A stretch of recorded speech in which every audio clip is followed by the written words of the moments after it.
Hello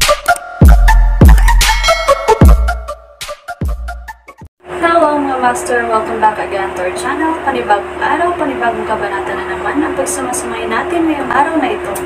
At kung bago ka sa ating channel, pag-click ang subscribe button and hit the notification bell para updated kayo sa ating mga susunod na videos. So mga master, bago natin simulan ng ating kabanata ngayong araw na ito, huwag po sana natin skip yung ads mga master, no, dahil malaking bagay na po yan sa ating munting channel. So simulan na natin kabanata ngayong araw na ito. Let's go! Kabanata 1131 hanggang 1150.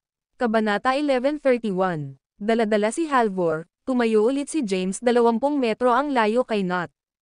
Tiningnan niya si Nott at ang ilan sa mga armadong mersenaryo sa kanyang harapan, pagkatapos ay sinabi sa malakas na boses, "Dinala ko na sa iyo ang tao, ngunit ang helicopter ay magtatagal bago dumating. At saka, kailangan pang mag-refuel, at mas magtatagal pa iyon." Habang sinasabi niya iyon ay tinanggal niya ang posas ni Halvor at bahagyang itinulak ito. Gumaan ang pakiramdam, tumakbo pasulong si Halvor. Ilang beses siyang nadapa bago makarating sa gilid ni Nott. "Nasaan si Marion?" tanong ni Halvor. Nakaalis na ba siya sa kapital? Sinulyapan siya ni Nott at hindi umimik. Tumingin siya sa oras. Lumipas ang 9 na minuto. 1 minuto na lang ang natitira, James. Lalaban tayo hanggang kamatayan kung hindi ko makita ang helicopter sa loob ng 1 minuto, umalangaw-ngaw ang boses ni Nott. "Dalhin mo," utos ni James. Maya-maya pa ay may lumapit na helicopter sa di kalayuan. "Narito na," sabi ni James, na itinuro ang malayong kalangitan. Tumangala si Nott at nakitang may paparating na helicopter. Gayunpaman, seryoso ang kanyang mukha. Alam niyang kahit dumating na ang helicopter, at sumakay siya sa helicopter, imposible pa ring umalis. Ngayon kailangan niya ng isang hostage, at ito ay dapat na isang hostage na may mahusay na katayuan at awtoridad. "Pusasan mo ang iyong sarili at lumakad ka rito, James," utos niya. "Kailangan kita bilang isang hostage. Hanggat kaya kong umalis ng buhay sa kapital, pakakawalan na kita." Hindi nag-atubili si James. Kinuha niya ang posas na nakalatag sa lupa at pinusesan ang sarili. At saka, itinaas niya ang kanyang mga kamay at ipinakita iyon kay Nott na nakatayo sa tapat niya. Sabay saad niya sa mahinang boses, "Henry, hostage muna ako. Hayaan silang mag-alis. Kapag dumating ang brigada, mabilis na i-deploy ang mga ito at lipulin ang mga kaaway sa loob ng 10 segundo. Pagkatapos, maglunsad ng missile sa papaalis na helicopter. Bawal silang umalis ng buhay. Dragon General, ano ang sinusubukan mong gawin? Paano ako magpapaputok ng helicopter kung sakay ka? Huwag kang mag-alala, gagawa ako ng paraan para mawalan ng kontrol ang helicopter," sabi ni James. Sa sandaling mawalan ng kontrol ang helicopter, open fire. Gayun din, siguraduhin na ang mga kalapit na residente ay pumasok sa loob ng bahay at huwag manatili sa labas. Subukang basagin ang helicopter sa mga fragment. Kung hindi, masasaktan ang mga sibilyan kapag bumagsak ito. "Okay lang ba talaga, sir? Paano ka makakatakas? Maniwala ka sa akin. It'll be alright," sabi ni James sa mahinang boses. Sa lahat ng ito, si Henry ay palaging nasa Southern Plains. Hindi niya alam na si James ay isang taong may dakilang kapangyarihan. Hindi siya mahihirapang tumakas mula sa helicopter. "Sige," tumanggo si Henry. Kahit papaano ay naniwala siya kay James. Patuloy ni James, bago magsimula ang labanan, pahinain ang moral ng kalaban. "Ay pangako mo sa kanila na kapag sumuko sila, hindi sila mamamatay at tatanggap pa ng pera." Tumanggo si Henry at sinabing, "Got it." Sa unahan niya, sumigaw si Nott, "Ano pa ang pinagtatawanan mo, James? Halika na dali. Tandaan, hindi ka maaaring magdala ng anumang armas." Sa wakas ay sumulong si James pagkatapos noon. Nang makalapit na siya ay nakatutok sa kanya ang ilang baril, ngunit mukha pa rin siyang kalmado at relax. Medyo mabilis dumating ang helicopter. Sa loob ng ilang minuto, lumitaw ito sa kalangitan sa ibabaw ng Hope Villa District at napunta sa isang bakanteng lote sa labas ng distrito. Maglakad. Tinutukan ni Nott ng baril si James, at naglakad si James patungo sa helicopter. Nang dumating si Nott sa helicopter, Tinutukan ng baril ng kanyang mga tauhan ang piloto at sinabing, lumabas ka. Mabilis na lumabas ang piloto sa helicopter. Sumakay ka sa helicopter, utos ni Not. Nagmamadaling pumunta sa sabungan ang isa niyang tauhan. Sumunod naman ito sa kanya papunta sa helicopter habang may hawak na baril sa ulo ni James. Malapit na sumunod si Halvor kasama ang ilan sa kanyang mga pinagkakatiwalaang lalaki. Pumunta ka. Mabilis na lumipad ang eroplano sa utos ni Not. Haha, natawa si Halvor. James, sabi ko sa iyo magkompromiso ka. Paano naman yun? Ako ang tumawag diba? Sinulyapan siya ni James at walang pakialam na sinabi, sa tingin mo ba ay makakatakas ka? Sa isang mapang asar na mukha, sinabi ni Halvor, aalis na tayo ngayon, hindi ba?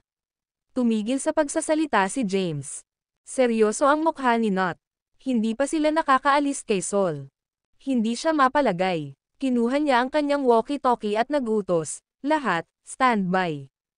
Kung ang Red Flame Army ay maglakas loob na kumilos, mabilis na umatake. Kung hindi kumilos ang Red Flame Army, manatiling tahimik.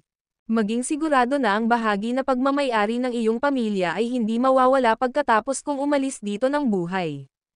Isa, Not Thorstein, ay palaging tumutupad sa aking salita.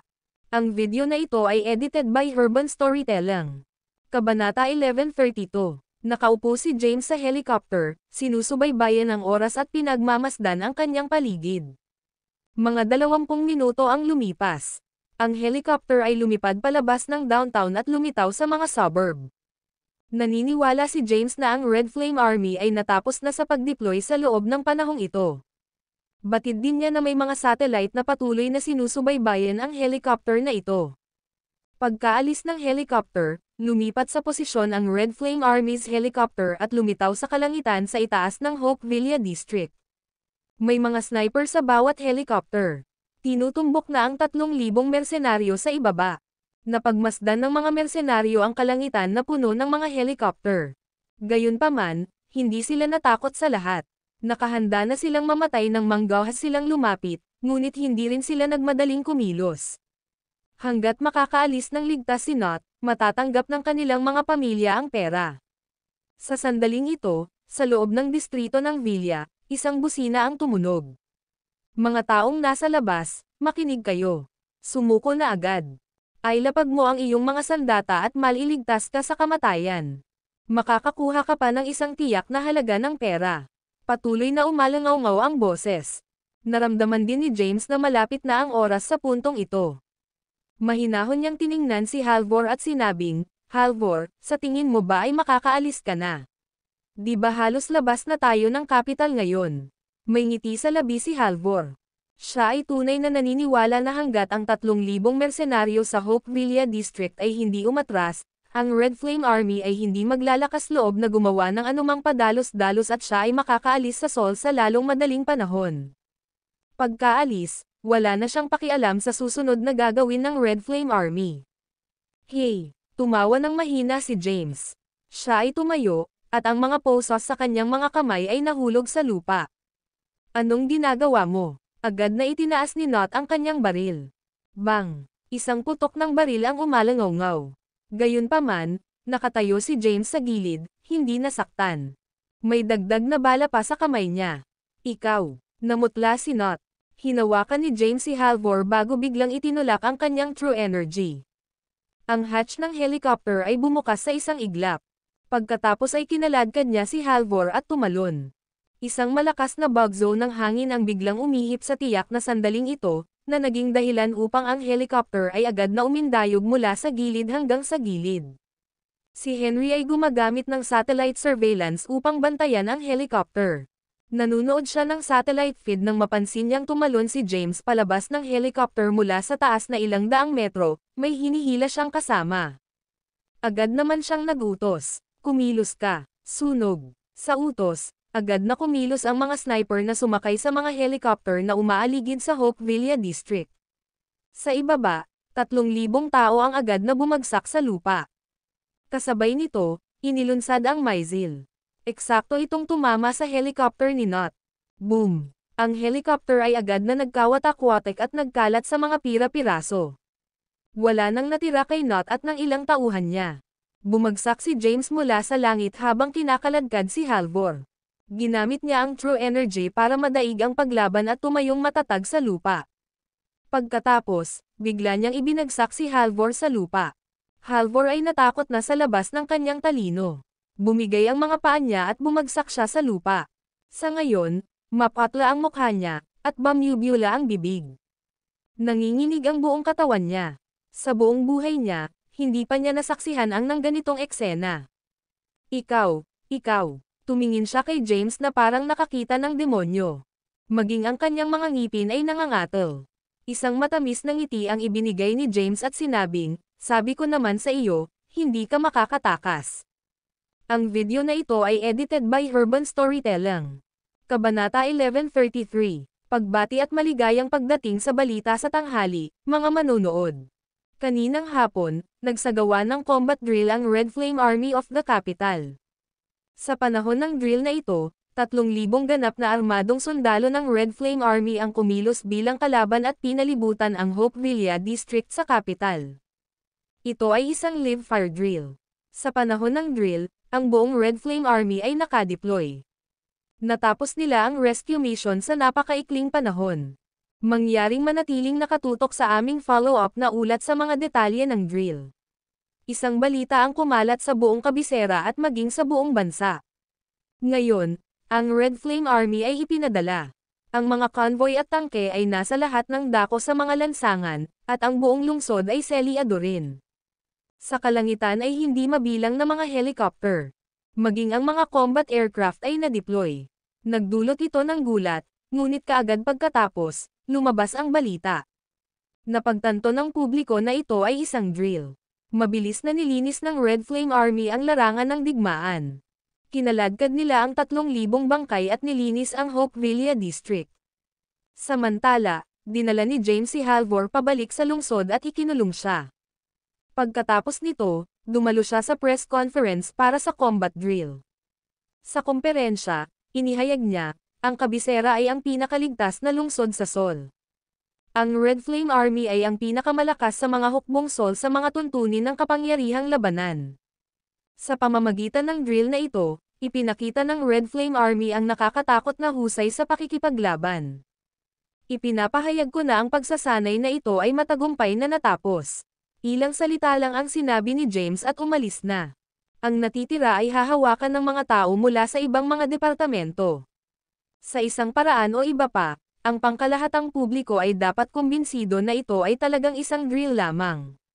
Sa Peace Mansion, hindi na umalis si Mr. Lee. Dumating ang balita. Nakangiting sabi ni Harry, I must say that James is quite capable. Inalis niya ang mga mersenaryong ito nang hindi sinasaktan ang sinuman at ibinalik pa ang ulo ng pamilya Toxin.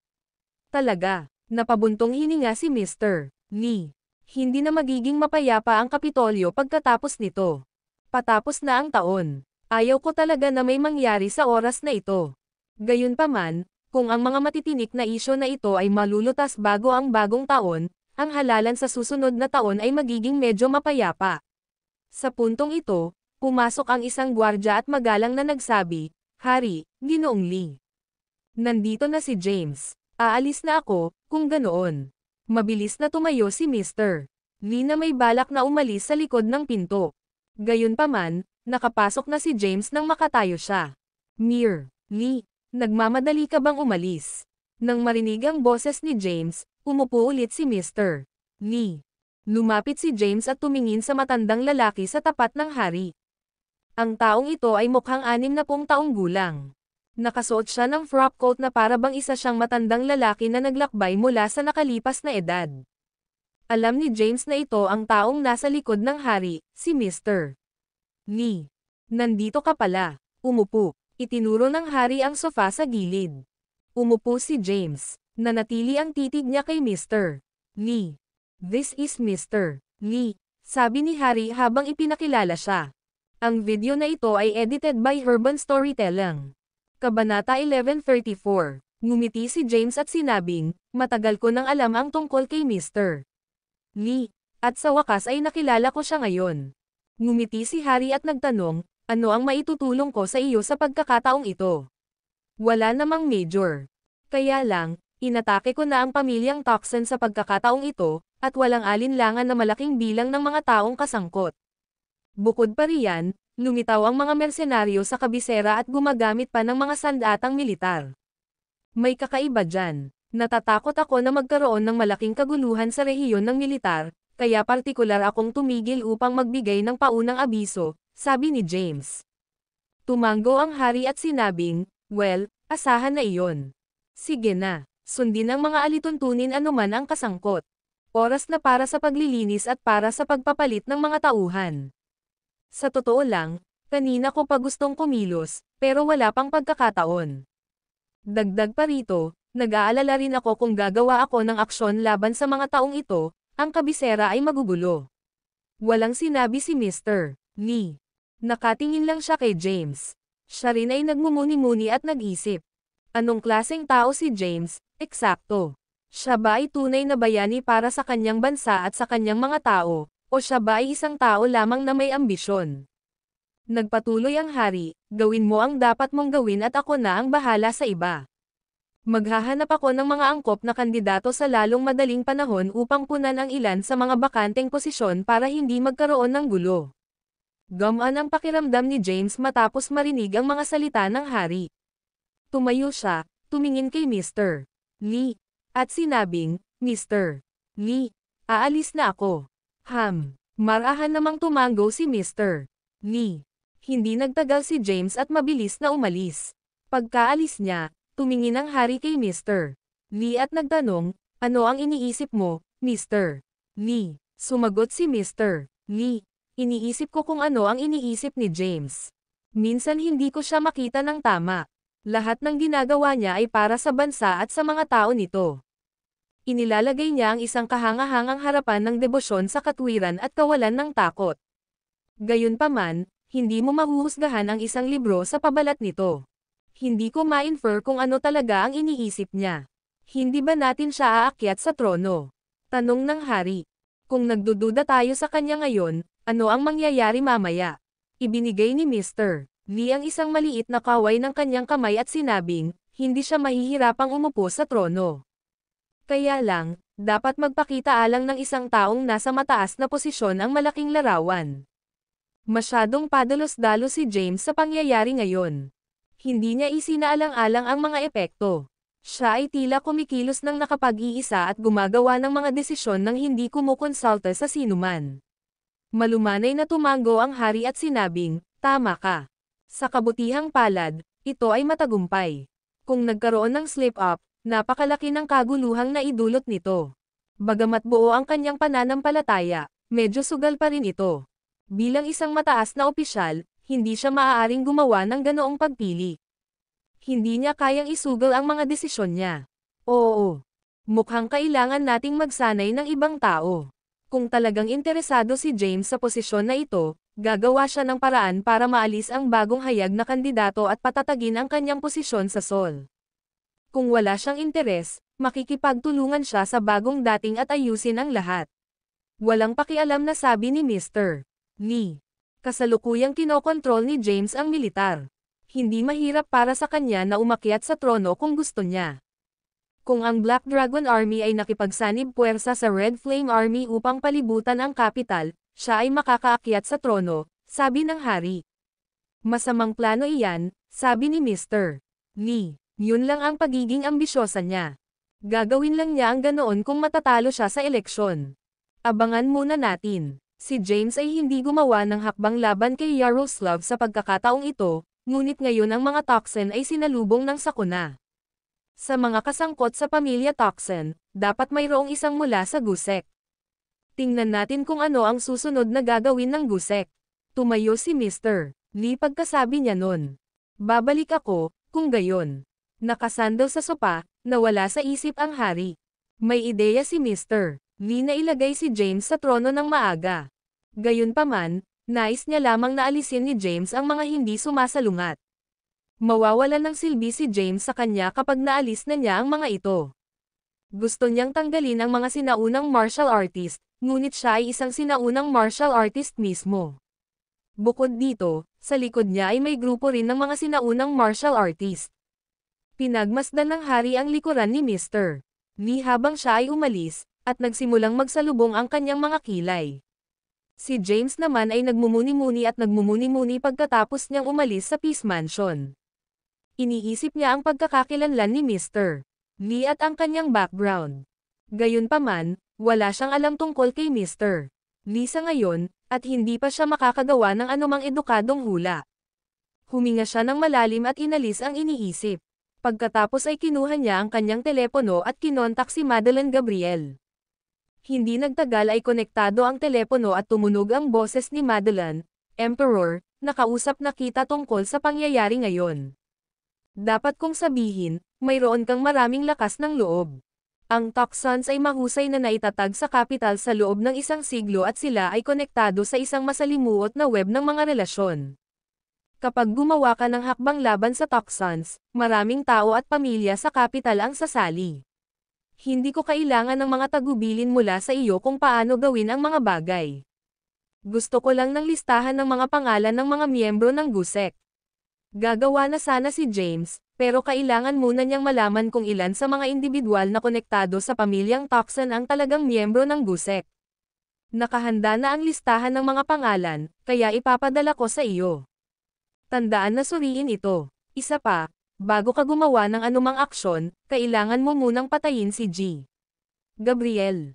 Kung hindi, kapag kumilos ka, maaapektuhan mo ang interes ng maraming tao, at imposibleng hindi makialam si Mr. Gabriel. Ngayon ang gusto lang niyang gawin ay pekain ang kanyang pagkamatay, itago, at ihinto ang pag-aalaga sa mga bagay na ito. Sige. Gagawa ako ng detalyadong plano sa lalong madaling panahon. Matapos i-end ni James ang tawag ay agad siyang sumugod sa Emperor's Mansion.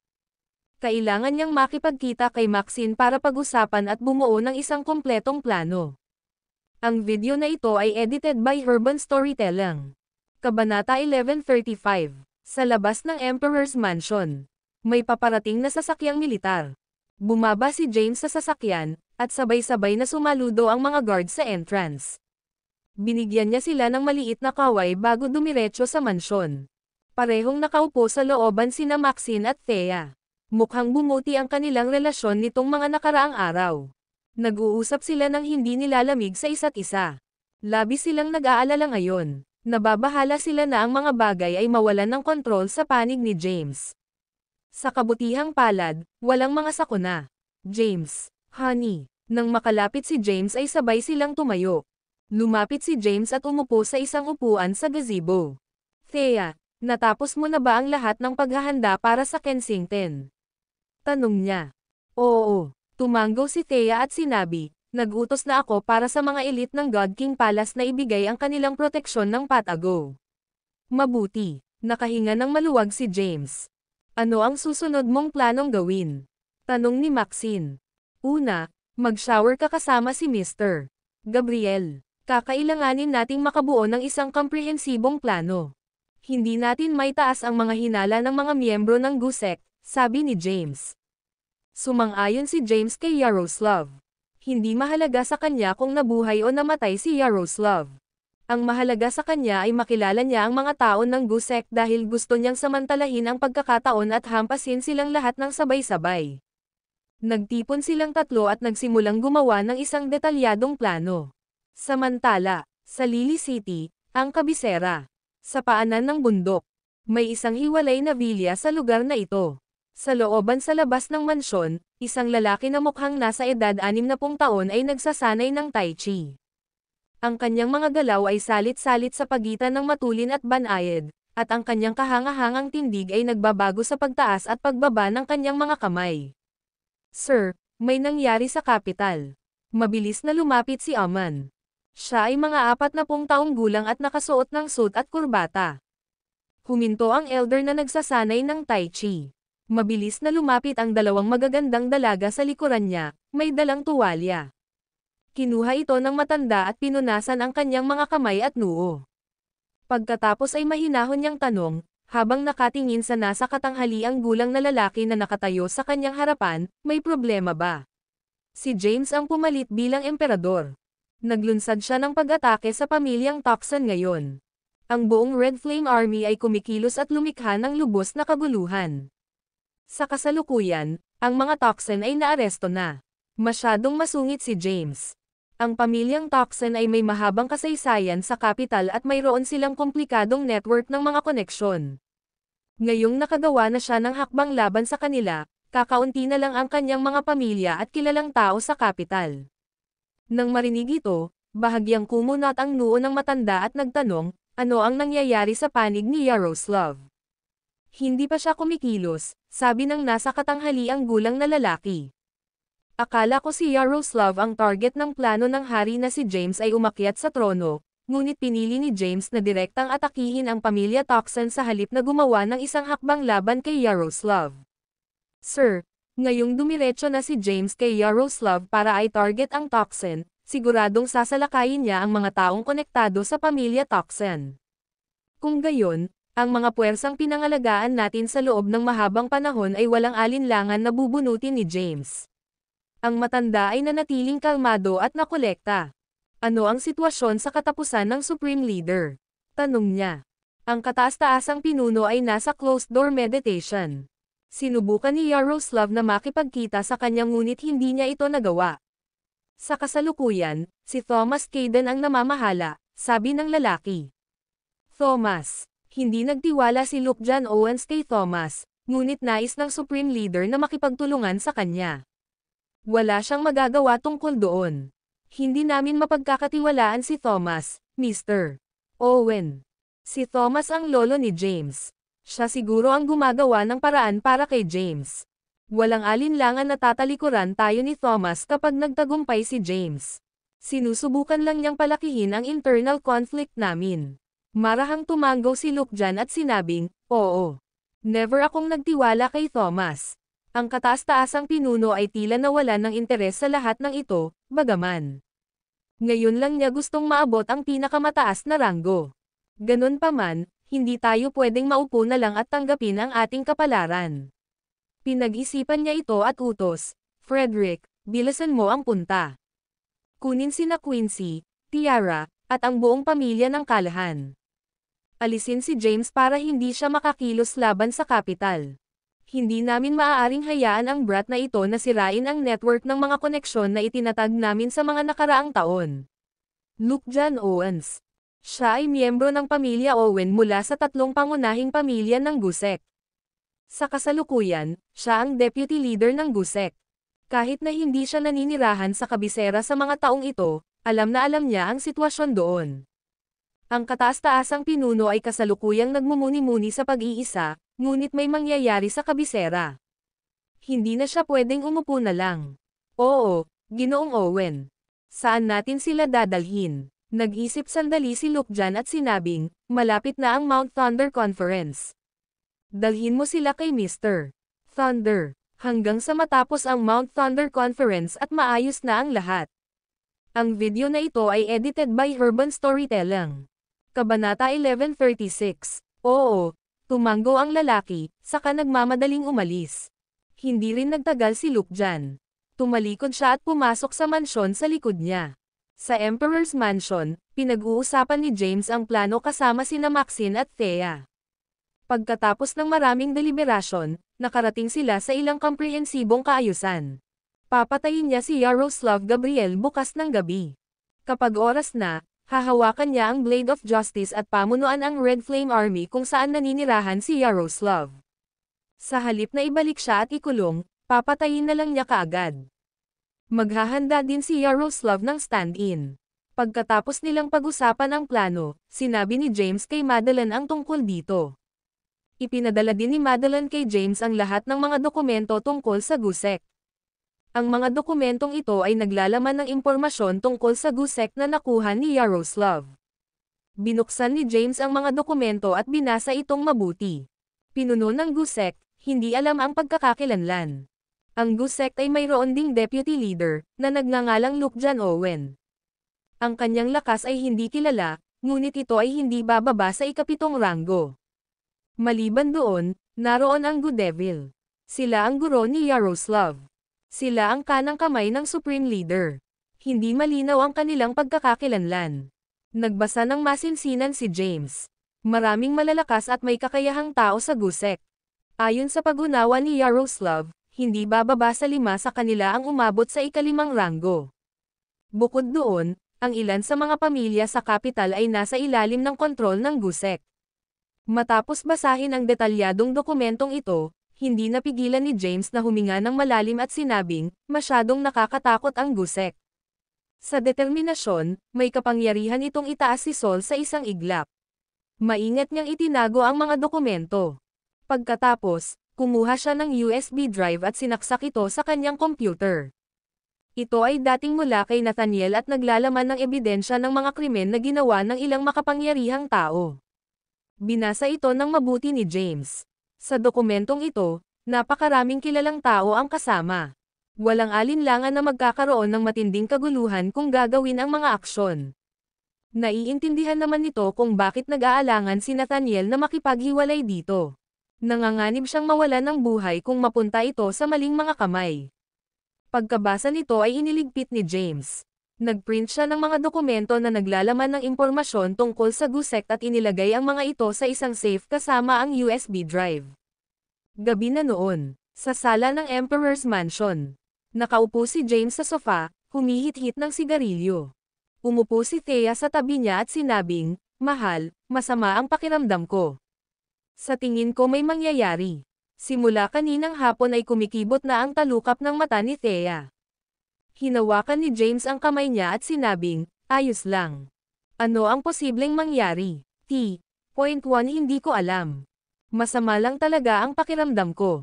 Magtiwala ka sa akin, ayos lang. Binigyan sila ni Maxine ng isang mabilis na sulyap, pagkatapos ay tumayo at sinabi, "Babalik na ako sa kwarto ko." Sa sandaling ito, nagsimulang mag-ring ang phone ni James. Kinuha niya iyon at napansing galing sa unknown number ang tawag. Bahagya siyang nagsalubong ng kilay bago sinagot ang telepono. "James." Mula sa telepono, isang boses ang maririnig. Medyo husky at mature ang tunog nito. "WHO?" Tanong ni James. "Hindi naman importante kung sino ako. Padadalhan kita ng video file mamaya. Tingnan mo ito kapag natanggap mo na." Beep, beep, beep. Binaba ng nasa kabilang dulo ng telepono. Nagring din ang phone ni Thea sa precise moment na ito.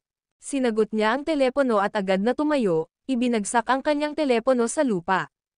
"Honey, kagagaling lang sa God King Palace. Sa si Kensington, may nangyari." Mukhang namutla si Thea at nahihirapan pa siyang magsalita. Si Quincy, Tiara, at ilan pang miyembro ng pamilya Callahan ay dinukot. Ang kanilang kinaroroonan ay kasalukuyang hindi alam. Ang video na ito ay edited by Urban Storytelling. Kabanata 1137. Agad na nagdilim ang mukha ni James. Alam niyang may mali nang sagutin niya ang telepono. "Honey, ano ang dapat nating gawin?" Nag-aalala si Thea. Sa sandaling ito, nakatanggap si James ng isang video file. Binuksan niya ang file at sinimulang panoorin ito. Ilang tao ang lumitaw sa video. Sila Quincy, Tiara at Cynthia, pati na rin sina Lex, Benjamin, at David Callahan, lahat ay nakatali. Lumipat ang eksena. Isang hindi kilalang lalaki ang lumitaw sa video. Nakasuot siya ng itim na hood at nakatikip ang mukha niya. "James, kung gusto mo silang mabuhay, pumunta ka sa Mount Kulog." Iyon ang pagtatapos ng video. Naikuyom ni James ang kanyang mga kamao. Umuumbok ang mga ugat sa kanyang mga braso. May pag-aalalang ekspresyon, mahigpit na hinawakan ni Thea ang kamay ni James. "Honey." Bahagyang itinaas ni James ang kanyang kamay at sinabing, "Thea, huwag kang mag-alala. Ayos lang dapat." Kahit na hindi alam ni James kung sino ang kumuha sa kanila, mayroon siyang magaspang na ideya kung ano ang kanilang hinahabol. Ngayon, siya ay gumawa ng isang pag-atake sa pamilya Toxin. Iyon ang simula ng isang malaking pagkasira. Ang isang bilang ng mga tao ay nagiging balisa. Ang layunin ng paghuli kay Quincy, ang mga Callahan, at ang iba pa ay upang akitin siya upang hindi niya harapin ang mga isyo sa kabisera. Puno ng pag-aalala ang magandang mukha ni Thea. "Bakit nila kinuha ang lolo ko? Bakit nila kinuha ang aking ama at kapatid? Nadala na ba sila sa Mount Kulog?" Tanong niya. "Anong problema?" Sa sandaling ito, nag-walk out si Maxine. Kakabalik niya lang sa kanyang kwarto at nagpalit ng damit nang maramdaman niya ang malakas na bomb alot sa kanya. Hindi man lang siya nagkaroon ng panahon para magpalit ng kanyang pijama. Umupo si James sa sofa, kumuha ng sigarilyo, at sinindihan. Si Quincy, Cynthia, Tiara, at ang mga kalahan ay dinukot. Ipinaalam sa akin ng kalaban na kailangan kong makarating kaagad sa Mount Thunder kung gusto kong manatiling buhay sila. Ano? Namutla din si Maxine. Naglakad siya at umupo. Si Quincy at ang iba pa, kasama ang mga kalahan, ay lihim na pinoprotektahan ng mga elite ng God King Palace, ngunit sila ay dinukot pa rin. Maaari lamang itong mga hulugan na ang taong gumawa ng pag-atake ay napakalakas. Tsaka sinabihan ka pa nilang pumunta sa Mount. Kulog. Malinaw na sinusubukan mong akayin at pilitin ka sa pakikialam sa mga gawain ng kabisera. Oo. Tumango si James. Medyo kinakabahan si Thea. Talaga bang wala sa panganib si Lolo at ang iba pa? Tanong niya. Sa teorya, walang panganib. Ang dahilan kung bakit kumilos ang mga taong ito ay dahil hindi na sila makapagpigil matapos maapektuhan ni James ang mga interes ng kanilang individual. Walang paraan na ginagawa ito ng mga Toxin, hula ko. Ang pamilyang Toxin ay isang ordinaryong pamilya lamang. Sa kabila ng pagkakaroon ng pera at koneksyon, kulang sila sa mga sinaunang martial artist at gumawa ng utusan sila. Ito ay malamang na ginagawa ng mga miyembro ng Gusek, sabi ni Maxine. Nang marinig niya iyon ay kumunot ang noo ni James. Ang Gusek, ang supreme leader ba ng Gusek ang gumawa ng hakbang? Bahagyang umiling si Maxine at sinabing, hindi naman dapat, based on how things appear right now. Ang Gusek ay isang paksayon. Ito ay mas komplikado kaysa sa napagtanto natin. James, ang magagawa mo ngayon ay isantabi muna ang mga isyo ng capital at pumunta sa Mount Thunder.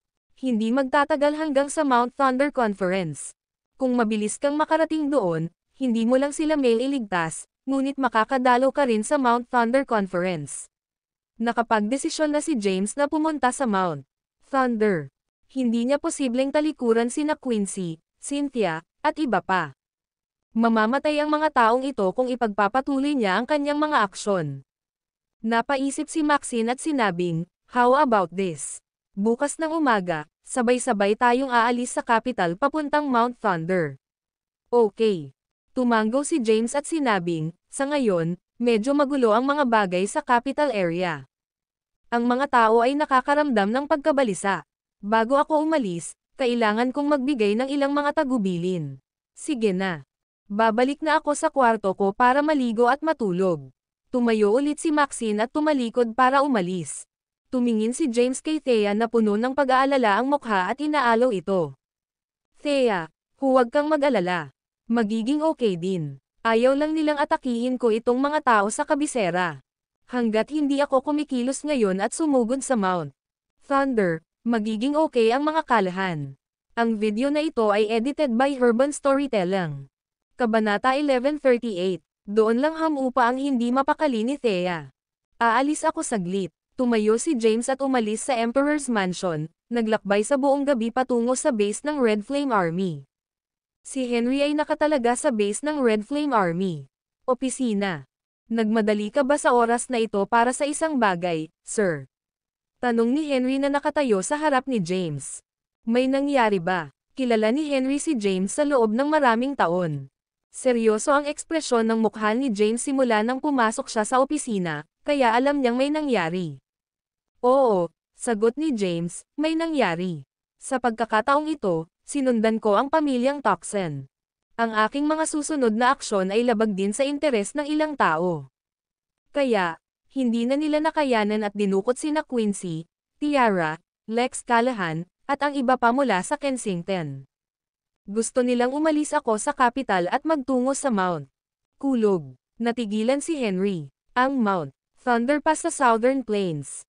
Tanong niya. Umiling si James at sinabing, hindi. Sa panahong ito, ikaw ay nasa Southern Plains. Hindi mo rin alam ang mga pinagdaanan ko. Hindi na masyadong nagdetalye si James, dahil nauubusan na siya ng oras. Bukod dito, hindi rin siya makapagbigay ng malinaw na paliwanag. Itinuro niya, walang sino man sa Red Flame Army na lubos kong mapagkakatiwalaan. Habang wala ako, bantayan mo kapag nasa military region ka. Siguraduhin na walang mga sakuna. Bago ako umalis, ililipat kita mula sa Southern Plains patungo sa capital, at ang iyong ranggo ay itataas sa 3 bituin. Mr. Caden, this requires a tripartite review to be approved. Bahagyang iwinagayway ni James ang kanyang kamay, na naputol si Henry. Aniya, naiintindihan ko na nangangailangan ito ng tripartite review, pero may autoridad din akong i-promote ka. Ililipat muna kita, at pansamantala kang mamumuno sa Red Flame Army. Ang mga formalidad ay maaaring hawakan mamaya. Hanggang sa bagong taon, ang kailangan mo lang gawin ay panatilihing magulo ang rehiyon ng militar. Sige, tumango si Henry. Sige, pwede ka nang umalis. Tumalikod na si Henry at umalis. Pagkatapos, tinawagan muli ni James si Nathaniel. Maya-maya, dumating si Nathaniel sa opisina. Emperor, si Nathaniel ay may pilyong ngisi sa kanyang mukha, ngunit nang makita niya ang mataimtim na ekspresyon ni James, siya rin ay naging mataimtim. Sir, may problema ba? Kailangan niyang magtanong. Ililipat ni T si Henry mula sa Southern Plains sa capital, at ipopromote ang kanyang ranggo mula sa 1 bituin hanggang sa 3 bituin. Siya ang mamumuno sa Red Flame Army sa ngayon. Bahagyang kumunot ang noo ni Nathaniel at sinabing, medyo mahirap yan, sir. Upang maaprubahan, kailangan itong dumaan sa isang tripartite review. Ang tansong militar ay halos tiyak na hindi aaprubahan o sasang-ayon dito. Huwag mo na silang pansinin. Haharapin ko sila kapag nakabalik na ako. Nagdilim ang ekspresyon ni James. Ang mga taong iyon ay, sa iba't ibang antas, may problema. Bukas ng umaga aalis ako sa punta. Mangyaring tulungan si Henry habang wala ako. Ang kapital ay hindi dapat mapunta sa kaguluhan. Kung kailangan mong gumawa ng anumang mahihirap na desisyon, tandaan na ipaalam sa akin. Gayun din, pansamantala, ipagpaliban ang pakikitungo sa pamilyang Toxen. Ay detain lang si Halvor at hayaan ang iba pang walang katuturang miyembro ng pamilyang Toxen sa ngayon. Sir, alis na po kayo. Natigilan si Nathaniel. Oo, nagkaroon ng kaunting aberya, kaya aayusin ko na. Tandaan, kung may nag-pressure sa iyo na palayain si Halvor, huwag sumuko. Ang Red Flame Army ay may kumpletong autoridad sa bagay na ito, at walang ibang departamento ang pinahihintulutang mamagitan. Oo, naiintindihan ko. Tumango si Nathaniel. Yun lang. Baka umalis ka na. Binigay ni James ang maliit na kamay niya. Tumalikod na si Nathaniel at umalis na rin. Wala siyang ideya kung ano ang nangyari, ngunit dahil inatake ni James ang pamilya Toxen, maaari lamang niyang ipagpalagay na ito ay isang bagay na malaki. Ang pamilya Toxen ay pinagsama sa isang komplikadong web ng mga relasyon. Napakaraming tao ang nasangkot. Ang pag-atake sa isa sa kanila ay pag-atake sa lahat. Si James ay nasa rehiyon ng militar, na gumagawa ng isang serye ng mga kaayusan. Matapos maayos ang mga kaayusan, naglakbay siya sa buong gabi patungo sa courthouse. Tumingin siya sa Blade of Justice, lumakad, at kinuha ito. Habang hawak ang Blade of Justice, tumalikod siya at umalis. Kahit sino sila, kung maglakas loob silang hawakan sila, hinding-hindi ko hahayaang makawala sila. Nagpakita si James ng nakakapangilabot at nakamamatay na layunin. Ang video na ito ay edited by Urban Storytelling. Kabanata 1139. Umalis si James kasama ang Blade of Justice. Ang destinasyon niya sa pagkakataong ito ay ang Mount Thunder Sect. Halos oras na para sa Mount Thunder Conference. Sa ngayon, wala siyang ideya kung ano ang mangyayari sa conference. Namalaya na lamang niya na nagkaroon na ng alitan sa pagitan ng Great Four. Sa panahon ng Mount Thunder Conference, ang Great Four ay gagamit ng karahasan upang ayusin ang kanilang mga hindi pagkakaunawaan. Si James ay isang Caden, kaya imposible para sa kanya na manatili sa itaas ng away. Siguradong mahuhuli siya dito. Bukod doon, siya ang commander ng Black Dragon Army, ang Dragon King, at ang Emperor. Siya ang kinatawan ng bansa.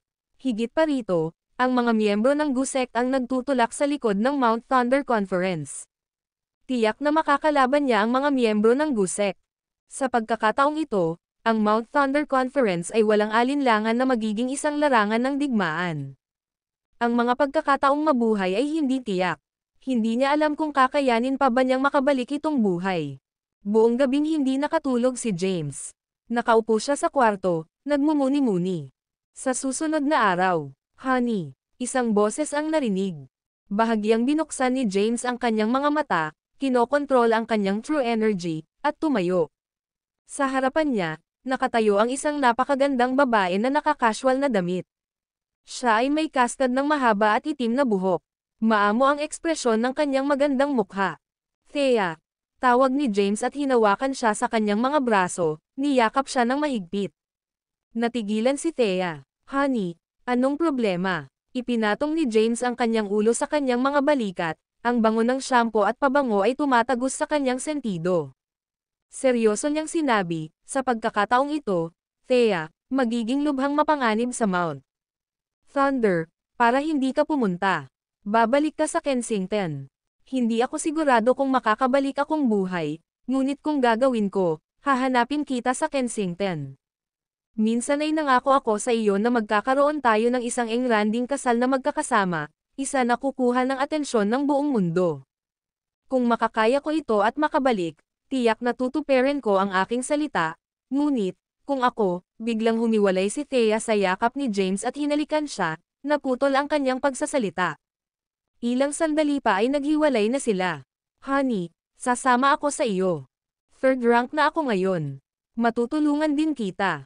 Hindi kita pipigilan." Tumingin si Thea kay James na may determinadong ekspresyon. "I've been trying my best, honey. Gusto kitang tulungan. Gusto talaga kitang tulungan. Hayaan mo akong samahan ka. Sasaluhin ko ang iyong pasanin. Thea, alam kong sinusubukan mo, at alam kong nag-effort ka. Ngunit wala kang ideya kung gaano kalakas ang mga kalaban sa pagkakataong ito. Kapag nakalaban mo ang mga makapangyarihang individual sa ikapito o ikawalong ranggo, ang ikatlong ranggo ay talagang wala. Hindi mo magagawang lumaban. Ayokong may mangyari sa iyo." Buong gabing pinag-isipan iyon ni James. Hindi niya isasama si Thea, dahil wala siyang buong tiwala at hindi lubos na nakatitiyak na maibabalik niya si Thea ng ligtas. "James, pwede na tayong umalis." Sa labas ng pinto, may kumakatok. Lumapit si James, binuksan ang pinto ng kwarto, at dumiretso sa sala. "Anong problema?" Bahagyang kumunot ang noo ni Maxine. Sinulyapan niya si Thea, na sumusunod sa likuran niya, at napansin niyang medyo kakaiba ang mood. Hindi niya napigil ang kuskusin ang kanyang ilong. Naglakad si James papunta sa sala at umupo, saka siya kumuha ng sigarilyo at sinindihan. "Honey, kailangan ko nang umalis."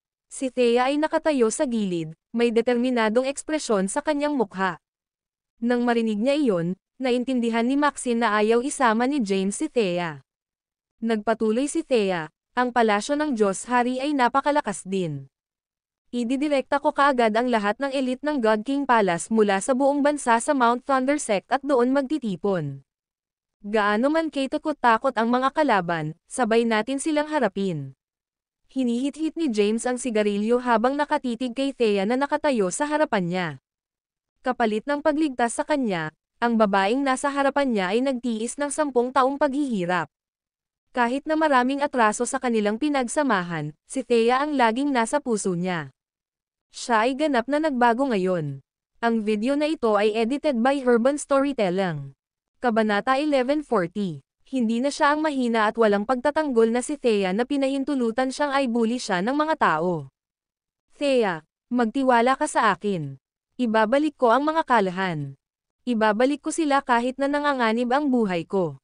Pagkasabi nun, tumingin siya kay Maxine at sinabing, "Maxine, bumalik ka sa Kensington kasama si Thea. Ang sitwasyon sa kabisera ay masyadong komplikado at hindi mahuhulaan, dapat mong iwasan ito pansamantala." "Hindi magagawa iyon," agad na pagtutol ni Maxine. "Kung ako ay sasama sa iyo, maaari akong mag-alok sa iyo ng payo o mag-strategize sa iyo sa panahon ng isang krisis. Tsaka wala ka pang masyadong alam sa mga sinaunang martial artist. Wala ka ring ideya kung sino ang mga elite sa mga sinaunang martial artist. Medyo may alam ako tungkol dyan. Kung isasama mo ako, matutulungan kita. Alam mo ba kung ano ang mangyayari sa Mount Thunder sa oras na ito?" Seryosong tanong ni James. Ang Great Four ay nagkaroon na ng away.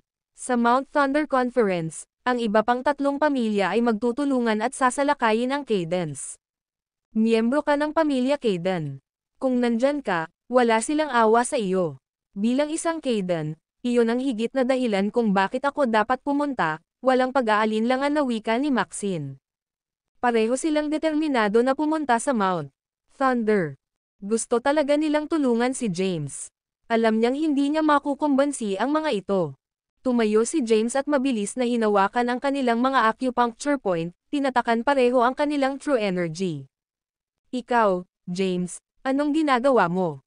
Alisin ang aking acupoints. Honey, dali-dali mong tanggalin ang acupoints ko. Matutulungan kita, kaya ko talaga. Gusto kong sumama sa iyo sa Mount Thunder Sect. Dinala lahat ang lolo ko, tatay ko, at kapatid ko sa Mount Thunder. Paanong hindi ako makakapunta? Pareho silang nataranta. Come in, malakas na sabi ni James. Itinulak ang pinto ng kwarto at pumasok ang ilang gwardya. Sir, dalhin ng ligtas sina Maxine at Thea sa base ng Red Flame Army at hanapin ang Black Shadow General. Ipaalam sa Black Shadow na gumawa ng mga pagsasaayos para sa kanilang pagbabalik sa Kensington at pansamantalang i-detain sila. Huwag mo silang pakakawalan hanggang sa bagong taon, bilin ni James. Oo, malakas at anapormadong tugon ng mga gwardya. James, pwede bang huwag kang masyadong bastos at padalos-dalos? Sigaw ni Maxine, unseal my acupoints. Sasamahan kita. Anong ginagawa mo, honey? Bakit mo laging balikat ang lahat? Bakit hindi mo ako hayaang magbahagi ng mga pasanin mo? Humagulgol na si Thea. Iniutos ni James, kunin ninyo sila. Yes, pilit na dinala ng mga guard sina Maxine at Thea. Bumalik si James sa kwarto niya. Napatingin siya sa Blade of Justice sa mesa at kinuha iyon. Iginuhit niya ang talam. Pagkatapos, pinag-isipan niya ang Blade of Justice na may bakas ng kadiliman sa kanyang ekspresyon. Isang malungkot at nakamamatay na aura ang nagmula sa kanya. Ang Blade of Justice ay inilagay sa isang kaluban. Hawak ang Blade of Justice, nagsuot siya ng overcoat at lumabas ng kwarto. Iniwan niya ang Emperor's Mansion, pagkatapos ay ang capital, at nagsimula ang kanyang paglalakbay sa Mount Thunder Sect. Samantala, sa kabisera, sa Peace Mansion. Hari, umalis na si James sa capital. Ang kausap ay si Gloom. Umalis siya ng ilang araw at pumunta sa Mount Thunder Sect. Pagkatapos ay bumalik siya pagkatapos magtalaga ng ilang lalaki na magtanim ng mga pampasabog ng palihim. Okay, malumanay na tumango ang hari at sinabing, hindi ko inasahan na kidnapin ni Luke dyan ang mga tao mula sa Kensington nang siya ay nabalisa. Pinilit pa niyang umalis si James ng maaga papuntang Mount Thunder para hindi niya maasikaso ang mga gawain sa capital. Hari, ano ang dapat nating gawin ngayon? Tanong ni Gloom. Ang magagawa lang natin ay maghintay hanggang sa Mount Thunder Conference. Hindi ko inaasahan na ang lahat ay malulutas bago ang Mount Thunder Conference sa unang lugar. Since nakaalis na si James, we'll put it on hold for now. Kapag natapos na ang komperensya at napag-usapan na ang GUSEC, magiging mas madaling pangalagaan ang iba, sabi ng hari. Gloom, ibigay mo sa akin ang iyong utos, King. Mr. Umalis na si Lee papuntang Mount Thunder Sect kahapon. Puntahan mo siya doon. Sige. Tumalikod si Gloom at nagmamadaling umalis. Tumayo rin ang hari at gumalaw-galaw si pinakawalan ang tensyon sa kanyang katawan. For a split second, dumilim ang mukha niya. Dumating na sa wakas ang Mount Thunder Conference. Sana ay wala ng anumang sakuna sa pagkakataong ito.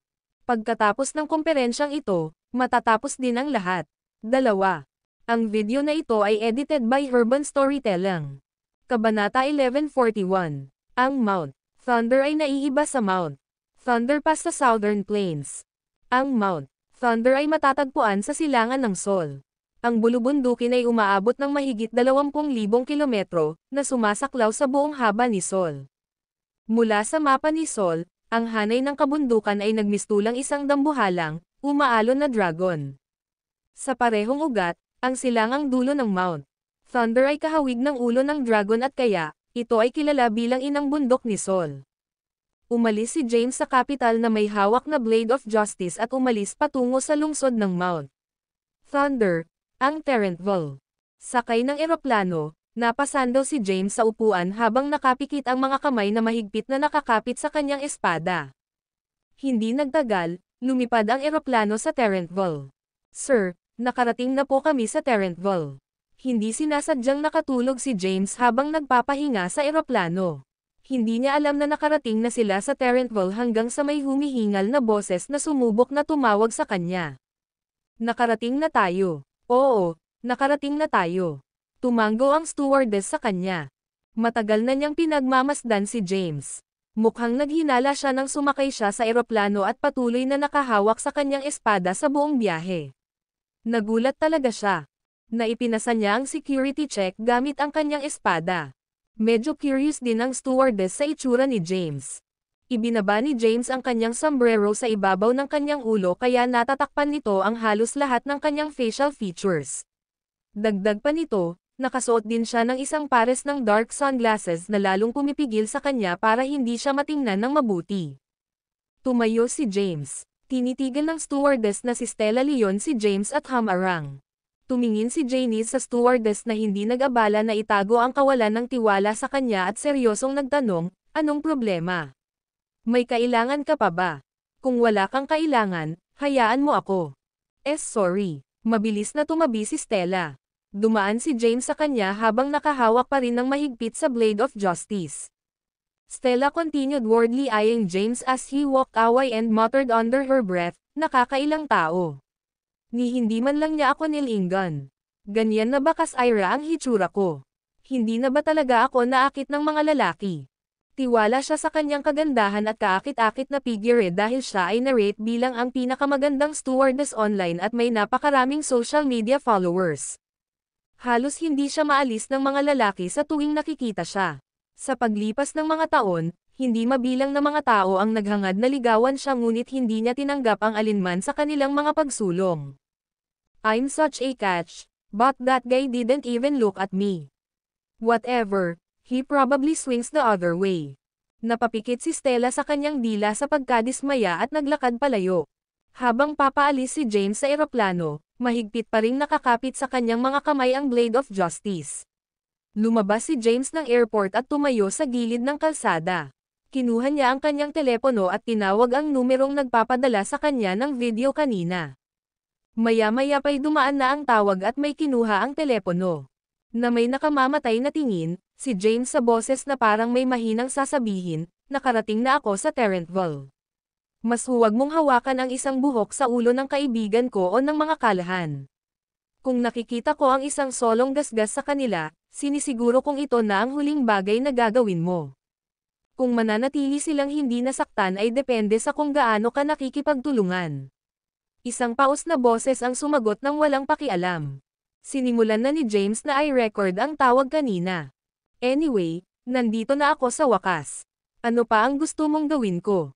Napakasimple, talaga. Kailangan kong pumunta sa Mount Thunder Sect at patayin ang kanilang pinuno.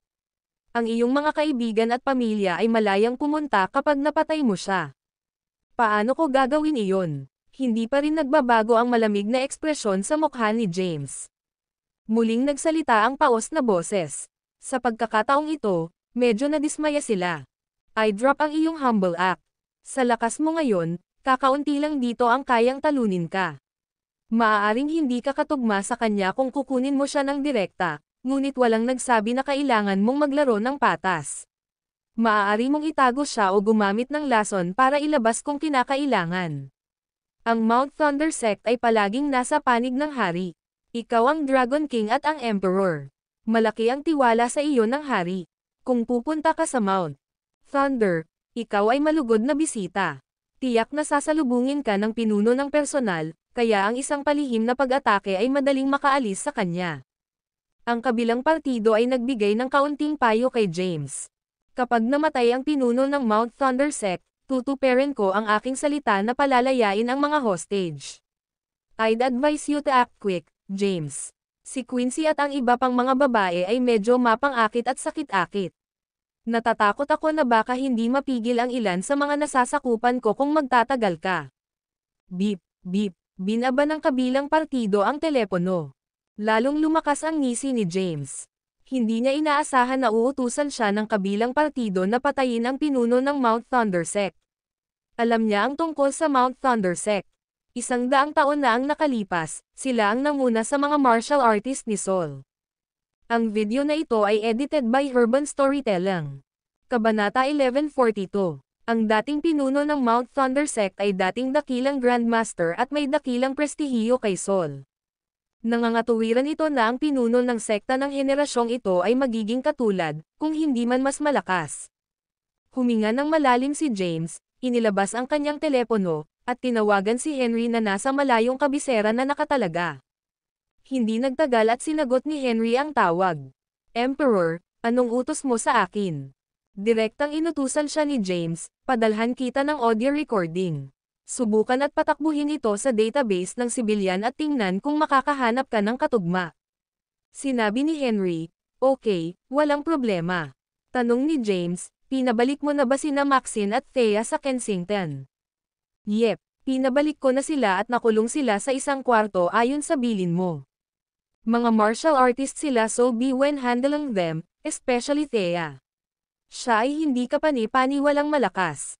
Nasil ko ang kanilang mga acupoints, ngunit ito ay pipigil lamang sa kanila ng higit sa isang araw. Kapag lumipas ang ilang oras, hindi sila mapipigilan ng mga sundalo ng rehiyon ng militar kung determinado silang umalis. Tumigil sandali si James para mag-isip, saka nagpatuloy. Sabihin sa 2 sundalo na ipaalam kina Maxine at Thea na kapag nakatakas sila, lahat ng sundalong nagbabantay sa kanila ay papatayin. Babae sila diba? Hindi sila magkakaroon ng puso na magsakripisyo ng mga inosenteng buhay. Alam ni James na ang mga acupoints na kanyang tinatakan ay hindi magtatagal sa ganoong paraan. Sa sandaling mabawi nilang dalawa ang kanilang lakas, darating sila sa Mount Thunder. Hindi niya nais na bulag silang sumugod sa kanilang kamatayan. Kahit na ang pamamaraang ito ay maaaring hindi ang pinaka-epektibo, ito ang tanging paraan upang mapanatili ang mga ito sa ngayon. Sige, ipapasa ko ang mga order, sabi ni Henry. Hindi sigurado si Henry tungkol sa kung ano ang naging dahilan para magkaroon si Thea ng mga hindi kapani-paniwalang kakayahan sa maikling panahon, ngunit hindi na siya nag-isip pa dahil pinili ni James na huwag magsalita tungkol dito. Pagkatapos may hatid ni James ang kanyang mga order ay ibinaba na niya ang telepono. Pagkatapos, naupo siya sa tabi ng kalsada sa labas ng paliparan at natulala ang mga dumadaan. Dumating siya sa Terrentville, na malapit sa Mount Thunder ngunit natagpuan ang kanyang sarili na nalilito at hindi sigurado kung ano ang susunod na gagawin. Assassinate ang pinuno ng Mount Thunder Sect. Iyon ay wala sa tanong. Hindi niya kayang pumatay ng isang inosente para iligtas ang iba. Sa kabilang banda, malalagay sa panganib ang buhay ni Quincy at ng mga kalahan kapag hindi siya susunod. Nakakunot ang kanyang mga kilay at lumukat ang kanyang mukha sa pag-aalala. Hindi nagtagal ay nakatanggap siya ng tawag pabalik mula kay Henry.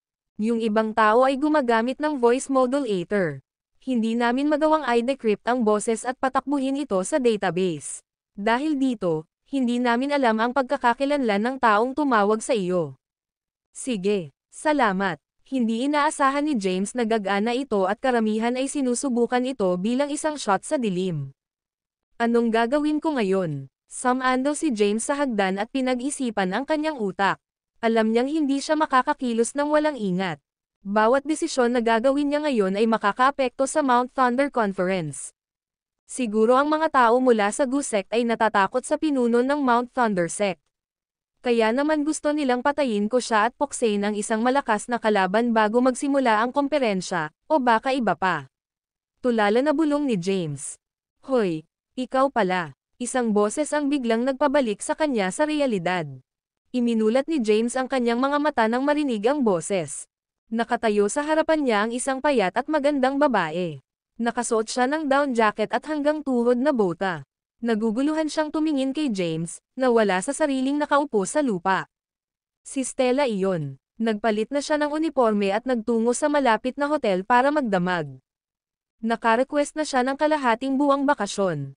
Ang snow lot uses sa Mount Thunder ay malapit ng mamulaklak, at hindi mabilang na mga turista ang dumagsa sa Mount Thunder para makita ang mga taong ito. Noon pa man ay pinangarap ni Stella na masaksihan ang mahiwagang tanawin at sa wakas ay nakuha niya ang pagkakataong gawin ito. Nagulat si James. Ang video na ito ay edited by Urban Storytelling. Kabanata 1143. Hindi nakita ni Stella ang mukha ni James kanina sa eroplano. Gayunpaman, sa wakas ay nasulyapan niya ang mukha nito nang lumingon si James sa kanya. Sa sandaling makilala niya kung sino ito, siya ay nanigas na parang USA sa mga headlight. James Caden. She served James Caden on board the flight kanina. Siya ang pinakamakapangyarihang tao sa Sol. Bumilis ang tibok ng kanyang puso, at nagsimula siyang mag-hyperventilate na para bang ang paghinga mismo ay isang malaking pagsubok para sa kanya. Hindi niya inaasahan na makakasalubong niya si James sa kanyang flight. Si James ay lubhang kilala. Southern Plains, at commander ng Red Flame Army. What's wrong? Tanong ni James sa magandang babae sa harapan niya. Hindi niya ito nakilala. Sa kabila ng kanilang naunang pagtatagpo sa eroplano, hindi niya nakitang mabuti ang mukha nito. Kaya hindi niya maalala kung sino siya. James, Dragon King, Emperor. Ang magandang mukha ni Stella ay kasing pula ng kamatis. Ang aking idolo, ang bayani ng aking puso, ang pinakakahanga-hangang tao sa mundo. Tuluyan nang nawala ang panghuhusga ni Stella sa sobrang kasabikan. Sinugod niya si James at sinubukang yakapin ang kanyang bayani. Madali siyang naiwasan ni James. Hindi man lang siya nahawakan ni Stella bago siya nawalan ng balanse at bumagsak sa lupa. Itinaas ni James ang kanyang kamay, at isang invisible force ang lumabas sa kanyang palad. Nakuha niya ang pagkakahawak kay Stella na muntik nang mahulog ang mukha sa lupa. Nabawi ni Stella ang kanyang katinoan at napasigaw sa gulat. Anong nangyayari? Nahuhulog ako. Paano na naman ako biglang nakatayo? Wala siyang oras para mag-isip at mabilis na lumingon kay James. Umalis na si James kasama ang kanyang espada. Hey, James, hintayin mo ako. Kinuha ni Stella ang kanyang malita at mabilis na hinabol. Gayunpaman, habang naka-high heels siya, hindi nagtagal ay natisod siya at naspray ang kanyang bukong-bukong. Isang masakit na sakit ang kumalat mula sa kanyang bukong-bukong at nahirapan siyang magpatuloy sa paglalakad. Sa huli, nakaugat lang siya sa kinatatayuan habang umiiyak na pinapanood si James na umalis. Hindi nagtagal si James sa urban area. Mabilis siyang huminto sa pinakamalapit na car rental company at umarkila ng off-road vehicle. May kalayuan ang Mount Thunder mula sa Terrentville. Ito ay halos isang araw na biyahe papuntang Mount Thunder. Si James ay isang martial artist at maaaring maglakbay ng mas mabilis kaysa sa isang kotse sa pamamagitan ng paggamit ng kanyang true energy. Sa kasamaang palad, ang lungsod ay medyo makapal ang populasyon at tumatakbo sa paligid sa nakakabulag na bilis ay tiyak na magtataas ng isa o dalawa. Kaya naman, pinili niyang magmaneho patungo sa Mount Thunder at dahan-daang umalis sa mataong lungsod. Sa abot ng kanyang paningin, ang mga nakapaligid na tanawin ay natatakpan ng isang kumot ng nyebe. Medyo kakaunti ang mga sasakyan sa rutang tinatahak ni James dahil sa makapal na snow sa kalsada. Ang off-road na sasakyan na nirentahan niya ay may mga kadena ng nyebe upang tumulong sa traksayon, ngunit ang pagdaan sa manyebe na kalsada ay isang gawain mismo. Makalipas ang ilang oras, pinatay ni James ang makina at lumabas ng sasakyan. Kinuha niya ang phone niya at tinignan ang screen. Alas 7 na ng gabi, ngunit ang kanyang paligid na nababalutan ng nyebe ay hindi nagbibigay ng impresyon ng gabi. Bumalik si James sa kotse at kumuha ng tinapay. Pagkatapos, umupo siya sa hood ng sasakyan at kinain ang tinapay habang nakatingin sa mga puting bulubundukin sa unahan niya. Siya ay partikular na nagtanong tungkol sa Mount Thunder sect bago umalis at alam niyang malapit lang ang kanilang lokasyon. Pagkatapos kumain ay iniwan niya ang sasakyan sa gilid ng kalsada at nagsimulang maglakad. Dahil ito ay isang tiwangwang na lugar na walang nakamasid na mga mata, si James ay nagpalipat-lipat ng kanyang enerhiya at nagpatuloy sa pagtawid sa nyebe ng mabilis. Lumitaw siya ng higit sa 10 metro ang layo mula sa kanyang unang posisyon sa halos isang iglap. Pagkaraan ng ilang oras na paglalakad, nakatayo sa harapan niya ang matatayog na bundok. Ito ang Mount Thunder, na may taas na higit sa 7,000 metro sa ibabaw ng antas ng dagat. Ito ay itinuturing na isa sa pinakamataas na bundok sa Sol. Tumayo si James sa paanan ng bundok at ibinaling ang tingin sa itaas. Walang nakikitang mga gusali o mga tao, at ang umalingaw-ngaw na hangin ang tanging bagay na tila nagpapanatili sa kanya. Mahirap para kay James na isipin na may isang sinaunang martial arts sect na nakatago sa bundok na ito na nababalutan ng nyebe. Matapos mahawakan ang kanyang paligid, pinakilos ni James ang kanyang true energy at tumalon ng 10 metro pataas, at mabilis na umakyat sa bundok. Sa isang kisap mata, nasa kalagitnaan na siya ng bundok. Sino ang nang-ahas na lumampas sa Mount Thunder? Ang video na ito ay edited by Urban Storytelling. Kabanata 1144. Isang malupit na boses ang bumungad kay James habang papalapit siya sa tuktok ng bundok. Ang nyebe sa kalangitan ay biglang nagsama-sama sa isang napakalaking snowball at inihagis mismo kay James. Mabilis na hinugot ni James ang kanyang espada. Itinaas niya ang Blade of Justice, at ang espada ay nagliwanag ng maliwanag na liwanag. Nagmaterial ito sa sword energy na tumama patungo sa snowball. Ang snowball ay sumabog na nagpapadala ng isang malapad na pinong snow sa hangin. Tumayo si James sa isang malaking puno at tumingin sa harapan niya. Nakita niya ang isang matandang lalaki na nakatayo sa isang bato. Ang matanda ay bilugan ang mukha at may puting balbas. Nakasuot din ng puting roba. Nagbigay siya ng cantankerous vibe. Itinago ng matanda ang kanyang mga kamay sa likod habang nakapikit ang mga mata kay James. Kailan nagkaroon sa Sol ang isang binata na may napakalakas na true energy? Binata, may ilang oras pa bago magsimula ang Mount Thunder Conference. Ang Mount Thunder sect ay hindi tumatanggap ng mga bisita bago ang conference. Kung gayon, dapat kang umalis ngayon din. Sigaw ng matanda at sumenyas na umalis na si James. Tumingin si James sa may balbas na matandang lalaki at sinabing, "Ako ang Dragon King ng Southern Plains, at ang commander ng Red Flame Army, si James. Bumisita ako ng maaga para makita ang pinuno ng Mount Thunder sect. Hindi mahalaga kung sino ka. Kahit na ang hari mismo ang dumating, hindi pa rin siya papayag ang umakyat sa Mount Thunder." Matibay na tumayo ang matanda. Hindi pa niya narinig ang tungkol sa Dragon King ng Southern Plains o ang commander ng Red Flame Army. Sino ka kaya? Ano ang mangyayari kung pipilitin kong umakyat sa bundok? Mahinahong tanong ni James. Haha, depende yan kung malalampasan mo ako. Tumawa ang matanda. Itinaas ng matandang lalaki ang kanyang kamay, at biglang may isang malakas na puwersa ang lumabas sa kanyang katawan. Sa pamamagitan ng isang pagwagayway ng kanyang kamay, ang nyebe sa kalangitan ay muling nagsimulang magtipon. Muli niyang iwinagayway ang kanyang kamay, at ang siksikan at malaking snowball ay sumugod kay James. Tumalon si James ng 10 metro ang layo. Boom! Bumagsak ang snowball sa puno na may taas na 100 metro at sa isang iglap ay pinatag ito. Nagkalat ang nyebe at dumaan patungo kay James at nagbanta na ililibing siya sa loob nito. Whoosh! Mabilis na hinugot ni James ang kanyang espada at hinaranggan ang mini avalanche. 13 Heavenly Swords. Napaawang ang panga ng matanda sa hindi makapaniwala. Tinitigan niya si James at nagtanong, "Bata, paano mo nalaman ang signature martial arts skill ng Cadence, ang 13 Heavenly Sword? Taga-Caden ka ba?" Napahiwalay si James sa labi at sinabing, "Tama. Ako si James mula sa pamilya Caden." Ano ang kaugnayan mo kay Bennett Caden? Natigilan si James nang marinig niyang binanggit ang pangalan ni Bennett. Sino ang matandang ito? Ang unang taong tinatanong niya ay si Bennett, ang Grand Patriarch ng mga Caden. Ang kaisipang ito sa marami pang iba ay sumagi sa isipan ni James. Wala siyang ideya kung ilang taon na si Bennett, ngunit dahil lolo siya ni Tobias, naisip niyang medyo matanda na si Bennett. Si Tobias ay mga 80 taong gulang. Ang pagkakaiba ng edad sa pagitan ng dalawa ay dapat na hindi bababa sa 40 taon. Pagkatapos ng mabilis na pagkalkula, napagpasyahan ni James na si Bennett ay mga 120 taong gulang. Dahil kilala ng matandang nasa harapan niya si Bennett, dapat ay sa henerasyon din siya ni Bennett. Nangangahulugan ito na siya rin ay isang powerhouse na nabuhay ng higit sa 100 taon.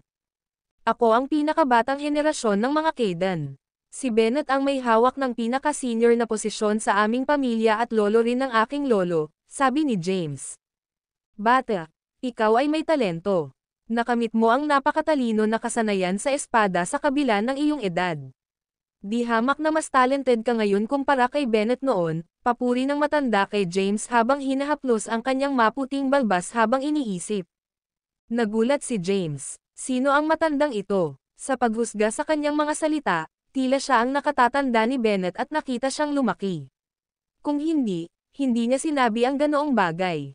Sir, pwede ko bang tanungin kung ano ang pangalan mo? Haha, tumawa ng malakas ang matanda. Biglang nawala ang katawan niya at sa isang iglap ay muling lumitaw sa harapan ni James.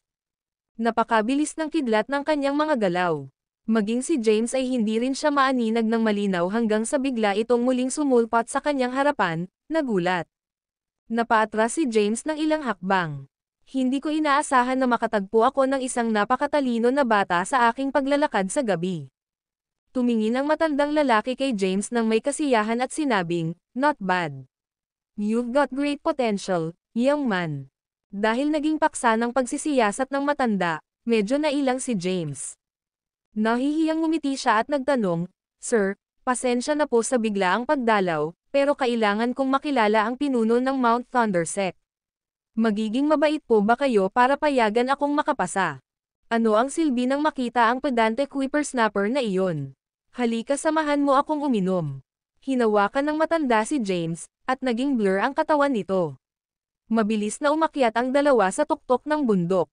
Halos agad-agad, lumitaw ang dalawa sa pinakamataas na punto ng Mount Thunder. Ang video na ito ay edited by Urban Storytelling. Kabanata 1145. Ang tuktok ng bundok ay medyo patag. Sa abot ng mata, ang tanawin ay natatakpan ng puting kumot. Pinaramdam nito na parang hindi talaga gabi.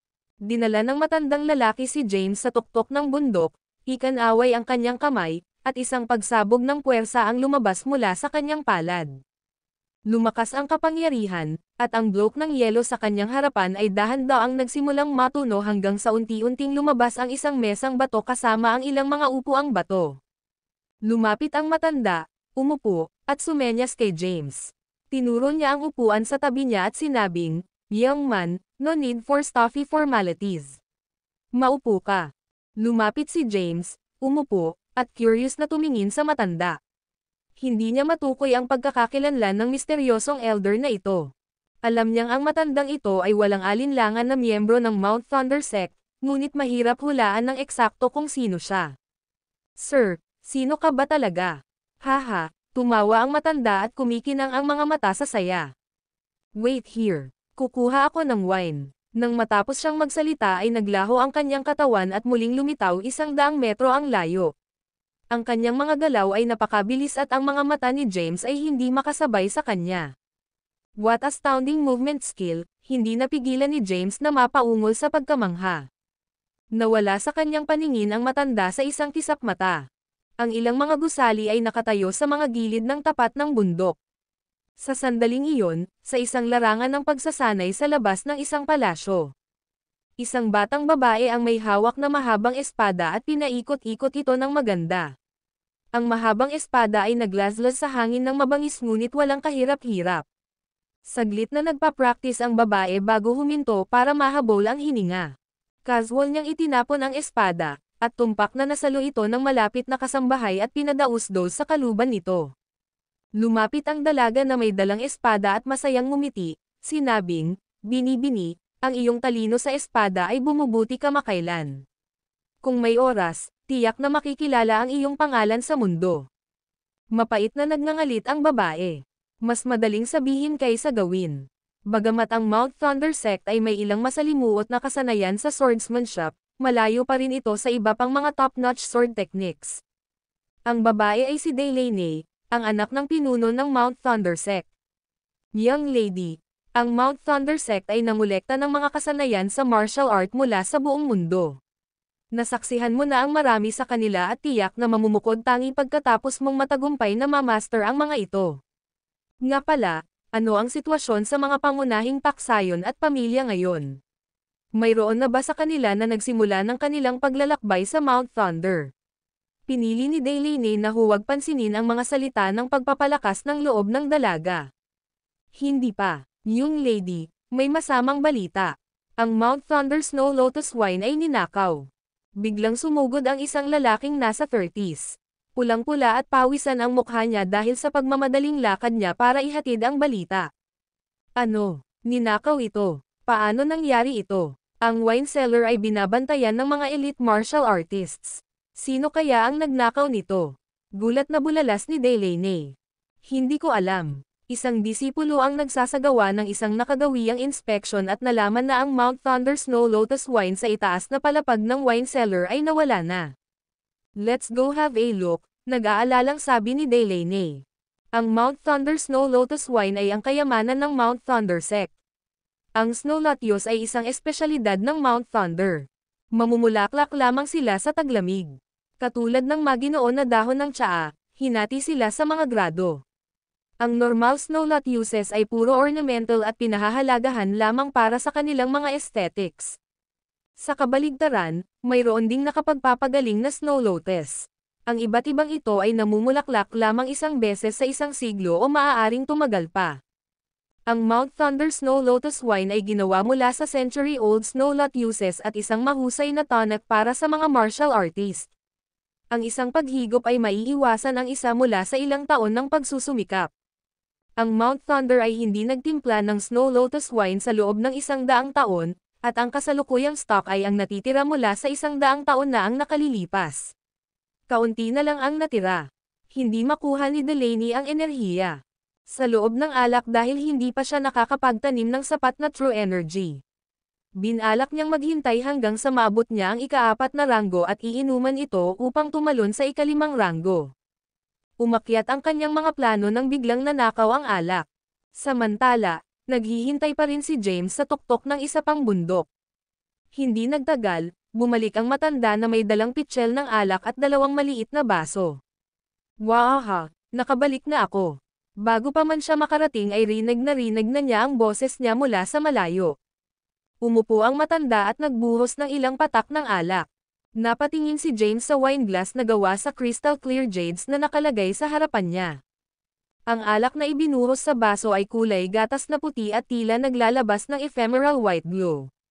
Ang masarap na bango ng alak ay sumalubong at kumikiliti sa ilong ni James. Ang video na ito ay edited by Urban Storytelling. Kabanata 1146. Anong klaseng alak ito? Nagtataka si James habang nakatingin siya sa jade glass. Ngumiti sa kanya ang matanda at sinabing, ito ay Mount Thunder Snow Lotus wine. Kilala rin ito bilang Sacred Snow Lotus wine. Hindi napigilan ni James na kunin ang baso sa pagkamangha. Pinaikot-ikot niya ang ilang patak ng alak at sinipsip iyon. Kumalat sa kanyang ilong ang isang matamis at nakakaawang na amoy, at naramdaman niya ang tunay na enerhiya ng kanyang katawan na tuwang-tuwa na tumugon dito. This is amazing, bulalas ni James. Matapos sumigaw sa pagtataka, ipinagpatuloy niya ang pag-angat ng baso sa kanyang mga labi. Bago pa niya matikman ang alak ay agad na inagaw sa kamay niya ang baso ng alak. Una, kailangan kong tingnan kung karapat-dapat kang uminom ng alak na ito. Inangat ni James ang ulo niya at nakita ang matandang lalaki na nakatingin sa kanya ng masama habang hawak ang baso ni James. Nabihag si James sa alak. Pambihira ang alak at isang singhot lang ay naging napakalakas ng kanyang true energy. Kung humigop siya noon. Sir, may requirement ba na inumin ang alak na ito? Ipinaliwanag ng matanda, ito ay isang kayamanan ng Mount Thunder sect. Isang garapon lamang ng humigit kumulang 300 gramo ang niluluto minsan bawat 100 taon. Ito na lang ang natitira sa Mount Thunder sect. Kahit na ang pinuno ng sekta mismo ay pinili na huwag inumin ito at itabi ito para sa kanilang kahalili. Habang naririnig niya, mas lalong napukaw ang interes ni James. Tiningnan ng matanda si James sa mata. Bago mo inumin, may itatanong ako sa'yo. Sige po, ano ang martial arts? Napapikit si James sa hindi inaasahang tanong. Martial arts. Hindi niya kailanman naisip ang tungkol dito. Noong una, nagsanay siya ng martial arts upang palakasin ang kanyang katawan at makamit ang kapangyarihan. Gusto niyang maging isang mabigat na mandirigma para makapaghiganti siya. Ngayon, nais niyang gamitin ito upang ipagtanggol ang bansa at alisin ang mga nakakagambala sa kapayapaan nito. Kasabay nito, itinuring din niya ito bilang isang paraan ng pagtatanggol sa sarili at isang paraan upang ilayo ang kanyang mga mahal sa buhay sa kapahamakan. Umiling si James ng mariin at sumagot, Sir, wala akong sagot. Kung gayon, Paano kung tingnan ito mula sa ibang anggulo? Bakit ka nagsasanay ng martial arts? Bilang tugon dito, agad na sumagot si James, sa simula, kailangan kong umakyat sa mga ranggo, makakuha ng mga karapat-dapat na tagumpay, makamit ang dakilang kapangyarihan, at maghiganti. Pagkatapos makaganti, nagsanay ako ng martial arts para protektahan ang aking bansa at ang aking sarili. Napakunot ang noo ng matanda nang marinig ang sagot ni James. Halatang hindi siya nasisiyahan sa sinabi sa kanya ni James. Para sa kapangyarihan at paghihiganti. Tumingin siya kay James. Hindi niya naramdaman ang anumang puot mula kay James at masasabi niyang hindi siya ang tipo ng taon na uhaw sa dugo. May hinanakit ka ba? Itinagilid ng matanda ang ulo. Ma'am, tumango si James. Sa pagkakataong maiinom ang nakakamangha na alak na iyon na inialok sa kanya, walang itinago si James at ibinahagi niya ang tungkol sa pagkasunog ng kanyang pamilya sa apoy. Nang marinig ito, tumango ang matanda bilang malalim na pag-unawa. Sa isang kisap mata, ang tasa sa kanyang kamay ay lumutang sa harap ni James at mabilis na lumapag sa mesa. Iminuwestro niya ang baso ng alak at sinabi ang isang salita, inumin. Dinampot ni James ang baso at bahagyang tumagilid, hinayaan ang alak na dumaloy sa kanyang bibig. Pinigilan niya ang pagiging gaaman at isang patak lang ang naubos niya. Sa sandaling dumampi ang alak sa kanyang dila, napuno ng halimuyak nito ang kanyang buong bibig. Kumalat ang malakas na enerhiya sa kanyang katawan habang nilalamon niya ang patak ng alak. Sa sandaling iyon, pakiramdam ni James ay kasing gun ng balahibo ang kanyang katawan at lumulutang sa hangin. Ibinaba niya ang wine glass at mabilis na nagsagawa ng heavenly breath. Alam ni James na ito na ang pagkakataon niya para lumakas. Hinaplos ng matanda ang kanyang balbas na may kasiyahang ekspresyon. Sa kabila ng pag-alam na ito ay kapaki-pakinabang sa kanya at nabihag ng mga ari-arian ng alak, si James ay hindi kumuha ng higit sa kailangan niya. Buti na lang isang patak lang ang nainom niya. Kung hahayaan niyang madaig siya ng kanyang kasakiman at ibababa ang buong baso, matindi ang kahihinatnan nito. Iniwan ng matanda si James na naka-lotus position. Tumalon siya sa hangin at lumutang sa gilid ng mga bangin. Nakakross ang mga kamay sa likod, tumingin siya sa malayo. Ang nyebe ay bumabagsak mula sa langit, ngunit ito ay natunaw bago ito nakipagugnay sa kanya. Ang video na ito ay edited by Urban Storytelling. Kabanata 1147. Ininom ni James ang mahimalang patak ng alak. Nang pumasok ang patak ng alak sa tiyan ni James, nakaramdam siya ng apoy sa kaibuturan ng kanyang katawan. Ang kanyang tunay na enerhiya ay kumilos bilang ang pag-aapoy, na patuloy na nagpapahintulot sa apoy na patuloy na nagninangas at ang enerhiya ay patuloy na umaagos sa buong katawan niya. Habang si James ay nakatuon sa pagsipsip ng enerhiya, ang matanda ay nakatayo sa gilid ng bangin na hindi kalayuan habang ang mga kamay ay nasa likod. Tahimik na nakatingin ang mga mata niya sa malayo. Mabilis na lumipas ang gabi. Buong gabing hinigop ni James ang enerhiya mula sa isang patak ng Mount Thunder Snow Lotus Wine. Nalaman niya na ang kanyang tunay na enerhiya ay naging mas makapangyarihan pagkatapos ng gabing dumating at nawala. Tinapos niya ang kanyang pagninilay at nagpakawala ng mahabang buntong hininga. Pagkatapos, tumayo siya at sinabing, "Salamat, sir." Lumingon ang matanda. Humakbang siya at humarap kaagad kay James. Umupo siya sa isa sa mga upuang bato at hinimas ang baba. Not bad. Isang gabi pa lang, nakaya mo na ang pag-absorb at pagpino ng enerhiya. Umupo si James sa tabi niya at sinabing, pagkatapos na ma-absorb ito magdamag, ang true energy ko ay talagang naging mas pinahusay. Nararamdaman ko ang aking pag-agos ng walang patid at walang katapusang sa buong katawan ko. Hinaplos ng matanda ang kanyang puting balbas at sinabing, napakabuti. Mukhang naabot mo na ang threshold ng ikapitong ranggo. Hindi nakasagot si James nang marinig niya ito. Nangangahulugan iyon na siya ay nasa tuktok ng ika-6 na ranggo. Hindi niya inaasahan na maabot niya ang ganoong kataas na antas. Tuwang-tuwa siyang pinagmamasdan ng matanda. Napakabihirang para sa isang taong kaedad mo na umabot sa ika-6 na ranggo. Gayunpaman, hindi mo dapat maunahan ang iyong sarili. Bagamat isang hakbang ka na lang mula sa ikapitong ranggo, hindi madaling malagpasan ang yugtong ito. Hindi mabilang na mga henyo sa martial art ang napadpad dito at ginugugol ang kanilang buong buhay na hindi ito malalampasan. Alam ni James na kung gusto niyang makapasok sa ika-5 ranggo, Kailangan niyang i-regulate ang kanyang Governor Vessel Conception Vessel at 8. Mga pambihirang meridian. Upang maabot ang ika-6 na ranggo, ang isa ay kailangang magkatotoo ng true energy. Tungkol naman sa ika-7 ranggo, wala siyang ideya kung anong pamantayan ang kinakailangan para maabot ito. Wala pang nakapagsabi sa kanya tungkol dito dahil kakaunti lang ang nakarating sa ganoong taas. Mas kaunti pa ang mga nakarating sa ika-8 ranggo. Mapagpakumbaba na nagtanong si James, "Sir, ano ang ika-7 ranggo?" Ipinaliwanag ng matanda, ang ika-7 kaharian ay tinatawag na Earthly Rouser. Tinanong ni James, ano ang kahulugan ng Earthly Rouser? Kinaway-kaway ng matanda ang kanyang kamay bilang sagot. Pamagat lang. Upang makapasok sa ika-7 ranggo, dapat matugunan ng isa ang 3 kinakailangan. Ang una ay ang nabanggit mo dati. Ang tunay na enerhiya ng isang tao ay dapat na walang katapusan at patuloy na dumadaloy sa loob ng katawan, na mahalagang bumubuo ng isang cycle. Pagkatapos maabot ang kaharian na ito, ang true energy ng isang tao ay patuloy na magpapalipat-lipat sa katawan, na magbibigay daan sa isa na gumamit ng kaunting true energy upang makabuo ng mahusay na lakas sa panahon ng labanan. Kaya, ang pagiging epektibo ng labanan at pagtitiis ay tataas ng husto. Ang pangalawa ay ang maabot ang summit. Nakinig ng mabuti si James ngunit nalilito pa rin siya. Tinanong niya, paano ako makakarating sa summit? Ang pag-abot sa summit ay nangangahulugan ng pag-iipon ng true energy sa iyong ulo, sagot ng matanda at itinuro ang kanyang ulo. Pagkatapos, nagpatuloy siya, ito ay isang mahalagang spiritual gate sa martial arts. Kailangan mong lampasan ang spiritual gate na ito upang ituon ang iyong enerhiya sa summit. Paano ang ika-3 kinakailangan? Sumagot muli ang matanda, ang pangatlong kinakailangan ay makapasok sa ultimate spiritual gate. Wala sa mga ito ang nakagawa ng kaunting kahulugan kay James. Nakita ng matanda ang kanyang nalilitong mukha at sumagot ng nakangiti, ito ang huling espiritual na pintuang daan sa katawan ng tao.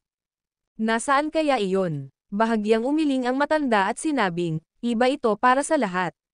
Kapag naabot mo ang summit, natural na mauunawaan mo. Kapag nalampasan mo ang ultimate spiritual gate, opisyal kang makapasok sa ika-7 ranggo, Earthly Rouser.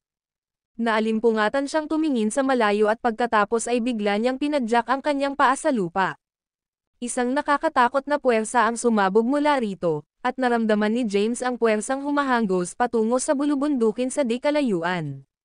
Boom! Sa isang iglap, nanginig ang lupa, at yumanig ang mga bundok. Ang bundok na nababalutan ng nyebe ay gumuho sa sarili nito, at nagulong malalaking bato sa lupa. Nanlaki ang mga mata ni James sa gulat at hindi makapaniwala, anong klaseng halimaw na kapangyarihan ito? Ang video na ito ay edited by Urban Storytelling. Kabanata 1148, napangiti ng mahina ang matanda. Itinaas niya ang kanyang kamay at isang nakakatakot na aura ang agad na nagmula rito. Kaagad, ang pagbagsak ng nyebe ay tumakip sa bundok, ang distansya ay nagyelo na parang tumigil sa oras. Gulat na gulat si James. Ang aura niya. Nakakaramdam na siya ng kaparehong aura noon. Noong nasa Mount Little Root siya, nagawa niyang sirain si Donovan hanggang sa puntong sumusuka siya ng dugo. Matapos humingi ng tulong si Donovan, nakaramdam siya ng katulad na aura. Ang kapangyarihang ito na hinahangad ng mga martial artists sa buong mundo ay nagawang ilipat ang mga hangin at ulap mismo. May hinala si James na ang matandang nauna sa kanya ay isang 8th rank martial artist, na kilala rin bilang Celestial Razor. Nang maramdaman ang posibilidad, ibinuka ni James ang kanyang bibig. Sir, ikaw ba ay isang Grandmaster ng ika-8 ranggo? Haha, hinaplos ng matanda ang kanyang puting balbas at tumawa ng palihim. Ito ang kanyang unspoken affirmation na isa nga siyang 8th rank Grandmaster. Huminga ng malalim si James. Hindi niya inasahan na makakatagpo siya ng taong ganito ang ranggong sa Mount Thunder. Hindi nakapagtataka na ang Mount Thunder ay lubos na iginagalang at hinahangaan ng mga sinaunang martial artist. Matapos huminga ng malalim, kumalma si James. Dahil alam niyang ito na ang pagkakataon niya para humingi ng gabay, mabilis siyang nagtanong tungkol sa kaalaman sa martial art. Samantala, sa isa pang tuktok ng Mount Thunder, maraming mga gusali at isang palasyo ang nakatayo sa harap ng manyebe na tanawin. Maraming tao ang nagtipon sa harap ng palasyo. Lahat ay tumingin sa matayog na bundok sa di kalayuan na may mataimtim na ekspresyon. Nakakatakot, niyanig niya ang mga bundok, nagdulot ng avalanche, at pagkatapos ay ginamit ang true energy ng ikawalong ranggo upang i-freeze ito sa lugar. Sino ang taong nasa likod nito? Ipinakikita ba nila ang kanilang kapangyarihan bilang babala sa ating sekta? Yan ang tuktok ng Mount Thunder. 200 taon na ang nakalilipas, ang mga martial artist mula sa buong mundo ay nagtipon doon upang ipaglaban ang manual ng Divine Six. Sako na ang mga nasawi, at nawala ang Divine Six. Pagkatapos ng pagsubok, pinagbawalan ng pinuno ng sekta ang mga disipulo na umakyat sa tuktok ng Mount Thunder. Binibini, dahil mong lumabas ang pinuno mula sa kanyang saradong pagmumuni-muni. Oo, may palihim na umakyat sa tuktok ng Mount Thunder at nagdudulot ng malaking kaguluhan. Halatang sinusubukan ng hindi kilalang bisita na magpadala ng mensahe sa Mount Thunder Sect. Ang mga taong nagtipon-tipon ay nagsusuot ng nag-aalalang ekspresyon. Sa pinakaharap ay isang babae na nasa 20s. Nakasuot siya ng puting damit. Ang kanyang balingkinitan at matikas na figure ay nagbigay sa kanya ng panandaliang aura na tila siya ay isang diwata na nanatiling ganap na inalis sa modernong mundo. Siya si Delaney, ang anak ng pinuno ng Mount Thunder Sect, pati na rin ang batang may bahay na nangangasiwa sa sekta. Alam ni Delaney ang bigat ng sitwasyon. Ang Mount Thunder Conference ay nalalapit na, at ngayon ay may ikawalong ranggo na Grandmaster sa kanilang teritoryo. Kailangang ipaalam ito sa kanyang ama. Tumanggo siya at sinabing, "Oo, pupunta ako kaagad." Tumalikod si Delaney at umalis, mabilis na tinungo ang gilid ng bundok. May isang natural na kuweba sa harap ng isang bangin sa gilid na ito. Dumating si Delaney at huminto saglit bago tuluyang nagpasyang pumasok sa kuweba. Isang malamig at nakakatakot na sabog ng malamig na hangin ang bumalot sa kanya habang naglalakad siya papasok sa kuweba. Kahit na siya ay isang third-rank Grandmaster, hindi niya maiwasang kiligin. Naglakad siya papasok sa kuweba. Matapos makalusot sa sunod-sunod na booby trap, sa wakas ay nakarating siya sa pinakamalalim na bahagi ng kuweba. Sa loob ng isang lihim na silid sa kalaliman ng kuweba, isang lalaking nasa edad 40 ang lumulutang 1 metro sa ibabaw ng lupa sa isang lotus na posisyon. Isang malakas at malamig na aura ang dumaloy mula sa kanyang katawan, dahilan para hindi mapigil ang panginginig ni Delaney. Tumingin siya sa nasa katanghaliang gulang na lalaki na naglilinang at nahihiyang tumawag, "Tatay." Bahagyang iminulat ng medyo may edad na ang kanyang mga mata. Ang enerhiya na pumapalibot sa kanyang katawan ay ibinalik sa katawan ng lalaki, at siya ay matatag na bumagsak sa lupa. Tumingin siya sa Delaney at nagtanong na may maamong ngiti, "Delaney, bakit ka nandito?" "Dad, hindi mo ba naramdaman ang surge of power kanina?" Nang marinig ito, naging seryoso ang ekspresyon ng medyo may edad na lalaki. Tumanggo siya at sumagot, "Oo, ginawa ko. Ito ay mula sa isang taong nasa ikawalong ranggo." Ang video na ito ay edited by Urban Storytelling. Kabanata 1149. Ang ikawalong ranggo, ang Celestial Razor, ay maaaring ilipat ang mga hangin at ulap sa isang pagsabog lamang ng kanilang enerhiya. Imposible para kay Jackson Cabral na hindi naramdaman ang napakalaking kapangyarihan na kailangan para doon. Dahil ang pinakamahalagang kaganapan sa martial art, ang Mount Thunder Conference ay nasa kanila, normal para sa ikawalong ranggo na mga Grandmaster na lumitaw sa panahong ito. "Dad, ang taong ito ay nagdulot ng napakalaking kaguluhan sa mga miyembro ng Mount Thunder Sect. Halatang ito ay isang provokasyon na nakadirekta sa amin. Ipinadala ng aming sekta ang lahat ng aming martial artists 100 taon na ang nakakaraan at nagdusa ng matinding casualty. Sa wakas ay nakarecover na kami mula rito, pagkatapos ng mahabang panahon, kung may magtambangan sa atin ngayon, natatakot ako sa ating sekta." Lalong lumalim ang mga lukot sa mukha ni Delaney. At saka, ninakaw ang Mount Thunder Snow Lotus Wine. "Ano?" Nagdilim ang ekspresyon ni Jackson, at nagtanong siya sa boses na halos hindi napigilan ang kanyang galit, "Kailan ito ninakaw?" "Kahapon." Napagtanto ni Jackson ang kalubhaan ng sitwasyon. Maraming matatanda sa ika-6 na ranggo ang nagbabantay sa bodega ng alak. Ang magnanakaw ay tiyak na napakatalino upang makatakas ng hindi nasaktan at hindi natukoy. Tanong ni Delaney, Tay, sinusubukan ba tayong magpadala ng babala ng taong nagpakita ng kanilang kakayahan ngayon? Malamang, hindi rin siya makakapili ng mas magandang oras. Maaaring mga hulugan ito na maaaring may mga hindi inaasahang pangyayari sa Mount Thunder Conference. Ano ang dapat nating gawin ngayon, tatay? Si Delaney ay naliligaw. Samahan mo akong maglakad. Lumabas si Jackson sa kuweba, at sinundan siya ni Delaney. Namasyal ang dalawa sa bundok na nababalutan ng nyebe. Sinabi ni Jackson, Delaney, sabihin sa akin kung ano ang nangyari sa labas ng mundo habang ako ay nasa closed-door meditation. Alam niyang malapit nang gaganapin ang Mount Thunder Conference sa kanilang teritoryo.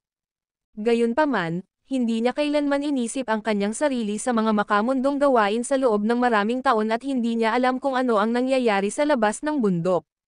Na naging dahilan upang tanungin niya si Delaney tungkol dito dahil kamakailan lang siyang bumalik mula sa isang paglalakbay sa labas ng mga bundok. Tumanggaw si Delaney at detalyadong ipinaliwanag ang mga pangyayari sa labas. Isinama niya ang lahat mula sa salungatan sa pagitan ng Ancient Four, ang kasal sa pagitan ng mga Kaden at BTH, nahuli si James, ang mga martial artists sa buong mundo na nagtitipon sa Mount Little Root, hanggang sa kasalukuyang sitwasyon sa kapital. Bagamat matatagpuan ang Mount Thunder Sect sa tuktok ng mga bundok na nababalutan ng nyebe, mayroon silang mga mata at tainga na nakakalat sa buong mundo. Alam ni Delaney ang mga pangyayari sa labas ng kabundukan, lalo na ang mga nakapaligid kay James. Sa panahong ito, siya ay naging lubhang tinalakay na paksa ng talakayan. James, natarante si Jackson nang marinig niya ang tungkol sa aktibidad ni James. Nag-aalinlangan siyang nagtanong, totoo bang nagawa niyang tanggalin ang cultivation base ni Hades kahit wala pang 30 taong gulang? Oo, ito ay kumpirmadong impormasyon na ipinadala ng ating mga alagad na nakakalat sa labas. Tumanggaw si Delaney. Anong klaseng tao siya? Yun, hindi ako sigurado. Hindi ko siya nakilala habang nasa labas ako. Alam ko lang ang tungkol sa kanyang pagkakakilanlan bilang Dragon King ng Southern Plains, at na siya ay hinirang kamakailan bilang emperador. Kakampi siya ng hari, kaya natural na kakampi natin siya. Kaya, hindi mo na kailangang mag-alala masyado tungkol sa kanya. Bumantong hininga si Jackson at sinabing, hindi ko inaasahan na biglang sumulpat ang isang bata at mahuhusay na martial artist. Narinig ko ang ilang chismis mula sa labas ng mundo na ang mga Kaden ay nagkakapit sa mga dayami, at kapag pumasa ang kanilang Grand Patriarch, haharap sila sa isang mabagal na pagbaba. Ngayong lumitaw na si James, ang mga Kaden ay maaaring magpatuloy sa pag-arte na parang may kaugnayan pa rin sa kanila lumabas mula sa mga Kaden kada ilang dekada samantala, ang lahi ng ating sekta. Nga pala, may naalala si Jackson at nagtanong, may balita na ba tungkol sa kapatid mo, Yael? Umiling si Delaney at sumagot, wala pa akong naririnig tungkol sa kanya. Bumaba na tayo. Malapit na ang Mount Thunder Conference, at hindi maaaring walang pinuno ang Mount Thunder. Kung walang matibay na pinuno na nagpoprotekta rito, iisipin ng ibang paksayon o angkan na magagawa nila ang gusto nila sa ating teritoryo. Tay, nalampasan mo na ba ang ikapitong ranggo? Umiling-iling si Jackson at sinabing, mukhang hindi ako makakapasok sa huling spiritual gate. Siguro dahil wala akong sapat na true energy. Malamang aabutin pa ng ilang dekada bago ko ito malampasan. Nang marinig ito, hindi na nagpatuloy si Delaney. Sabay na bumalik sa bundok ang dalawa. Ang video na ito ay edited by Urban Storytelling. Kabanata 1150. Samantala, binuksan ni Maxine ang pinto ng isang liblib na villa na matatagpuan sa rehiyong militar ng Kensington. Ang villa ay napapaligiran ng maraming ganap na armadong sundalo. Sa sandaling sinubukan niyang maglakad palabas, maraming sundalo ang hamarang sa kanyang dinaraanan. Lumuhad sila bigla sa lupa at nagmakaawa, Ms. Maxine, huwag niyo na po kaming pahirapan. Ibinigay na sa amin ng aming mga superior ang aming mga utos at ang hindi pagtupad sa mga ito ay magreresulta sa pagtanggap sa amin ng parusang kamatayan. Kung hahayaan namin kayong umalis, ngayon, paparusahan tayo ng batas militar worst case scenario, sasailalim tayo sa death penalty. Nang marinig niya ito, nag-alala si Maxine sa kanyang mga kilay. Ang kanyang acupoints ay hindi na seliado mula kagabi, at gusto niyang umalis ngunit humarap sa mga sundalo na nagmamakaawa sa kanya na sumunod dahil sa takot na mawalan ng sariling buhay. Sa pagkakataong iyon ay lumabas na rin si Thea ng villa at nakita rin niya ang mga nakaluhod na sundalo. Dahil sumailalim siya sa pagsasanay sa militar, naunawaan niya na ang sinumpaang tungkulin ng isang sundalo ay dapat sumunod sa mga utos na ibinigay sa kanila. Sa asensya, kumikilos lang sila ayon sa kagustuhan ng kanilang superior. Call the Blythe King. I need to see him, utos ni Thea sa mga lalaki. Ang isa sa mga nakaluhod na sundalo ay nag-aalangan na sumagot, MS. Thea, hindi namin magagawa iyon para sa iyo. Pumunta siya para sa isang field inspection at hindi inaasahang babalik ka agad. Tumigas ang mukha ni Thea. Itinaas niya ang kanyang kamay at nag-concentrate ng malakas na enerhiya sa kanyang palad habang nananakot siya sa mga sundalo, gagawin mo ba o hindi? Papatayin kita ng isang hampas kapag hindi mo ginawa ang sinasabi ko. Maingat na pinili ng sundalong nakaluhod sa lupa ang kanyang mga salita, kahit bantaan mo ako ng kamatayan, hindi ko basta-basta hihilingin ang kanyang pagbabalik. Hinayla ni Maxine si Thea sa isang tabi at agad siyang hinikayat, kalimutan mo na, Thea. Napailing si Thea at nag-aalalang sumagot, kung gayon, mananatili na lang ba tayong makulong sa lugar na ito at hahayaan si James na mamatay mag-isa? Ano pa ba ang dapat nating gawin? Walang magawang sagot ni Maxine. Kung may pagkakataon sana ay agad niya itong tinalunan ngunit hindi niya makatarungang isakripisyo ang mga sundalo. Sinabi ni Thea, ang Blythe King ay dapat nasa rehiyon ng militar. Malamang ginagawa lang niyang dahilan para hindi kami makita. Kailangan kong makipagkita sa kanya sa lalong madaling panahon. Pagkasabi niya noon ay nagmadali siyang lumabas ng villa. Agad na inilabas ng sundalong nakaluhod sa lupa ang kanyang baril at itinutok sa kanyang ulo. MS. Thea, mangyaring huwag na itong gawing komplikado kaysa sa nararapat. Nag-utos na sa amin ang aming mga superiors. Babarilan namin ang aming mga sarili sa harap mo kung gagawa ka ng isang hakbang sa labas. Ikaw. Nanginginig sa galit si Thea. Kinaladkad ni Maxine si Thea. Tumahimik ka. Dapat isipin muna natin kung ano ang gagawin sa loob. Matapos hilahin papasok ng bahay, naupo si Thea sa sofa na nag-aapoy. Pulang-pula ang mukha niya sa galit habang sumisigaw, what on earth is? Iniisip ni James, paano niya tayo nakukulong dito? Nag-aalala ba siya na maging pabigat tayo sa kanya? Talagang pananagutan tayo sa sitwasyong ito. Ang kanyang kaaway sa pagkakataong ito ay napakalakas, at si James mismo ay hindi nag-iisip na makakalabas siya ng buhay. Ito ang dahilan kung bakit siya nag-aalala na masasaktan kami. Ano ang silbi ng patuloy na mabuhay nang wala siya? Kung mamamatay siya, mas mabuti pang mamatay tayong magkasama. Determinadong sabi ni Thea. Kung gayon, kailangan mong gumawa ng paraan para makaalis sa lugar na ito, mahinahong sabi ni Maxine. Si Maxine ay hindi masyadong nag-aalala tungkol sa buhay at kamatayan. Tiyak na hindi siya natatakot na mamatay. Nag-aalala rin siya kay James at gusto niyang magmadali sa Mount Thunder para makita kung ano ang lagay niya. Kung magkatrabaho sila ni Thea, madali silang makakaalis sa villa. Ang tanging pumipigil sa kanila ngayon ay ang mga sundalong nagbabantang kitilin ang kanilang sariling buhay kapag sila ay umalis. Si Daniel ay nagsumbong sa kanyang superior sa loob ng opisina ng rehiyon ng militar, muling nagdudulot ng eksena sina Commander, MS. Thea, at Maxine, na hinihiling na kailangan nilang makita ka. Nagbanta ang mga sundalo na papatayin ang kanilang sarili kapag umalis ang dalawa at ito ay pansamantalang napigilan, sila. Nakinig ang Blythe King sa update ni Daniel at napakunot ang kanyang noo. Alam talaga ni James kung paano maging masakit sa aking, I'd better take a look to ensure nothing unexpected happens. Otherwise, it'll be hard to explain to James. Ang Blythe King ay naliligaw. Isang buong araw na siyang nagtatago ngunit natatakot na ang dalawang babae ay gumawa ng matinding hakbang sa kanilang desperasyon. Bukod dito, nag-aalala siya na talagang kikitil ng buhay ang kanyang mga nasasakupan kung sakaling mapunta rito.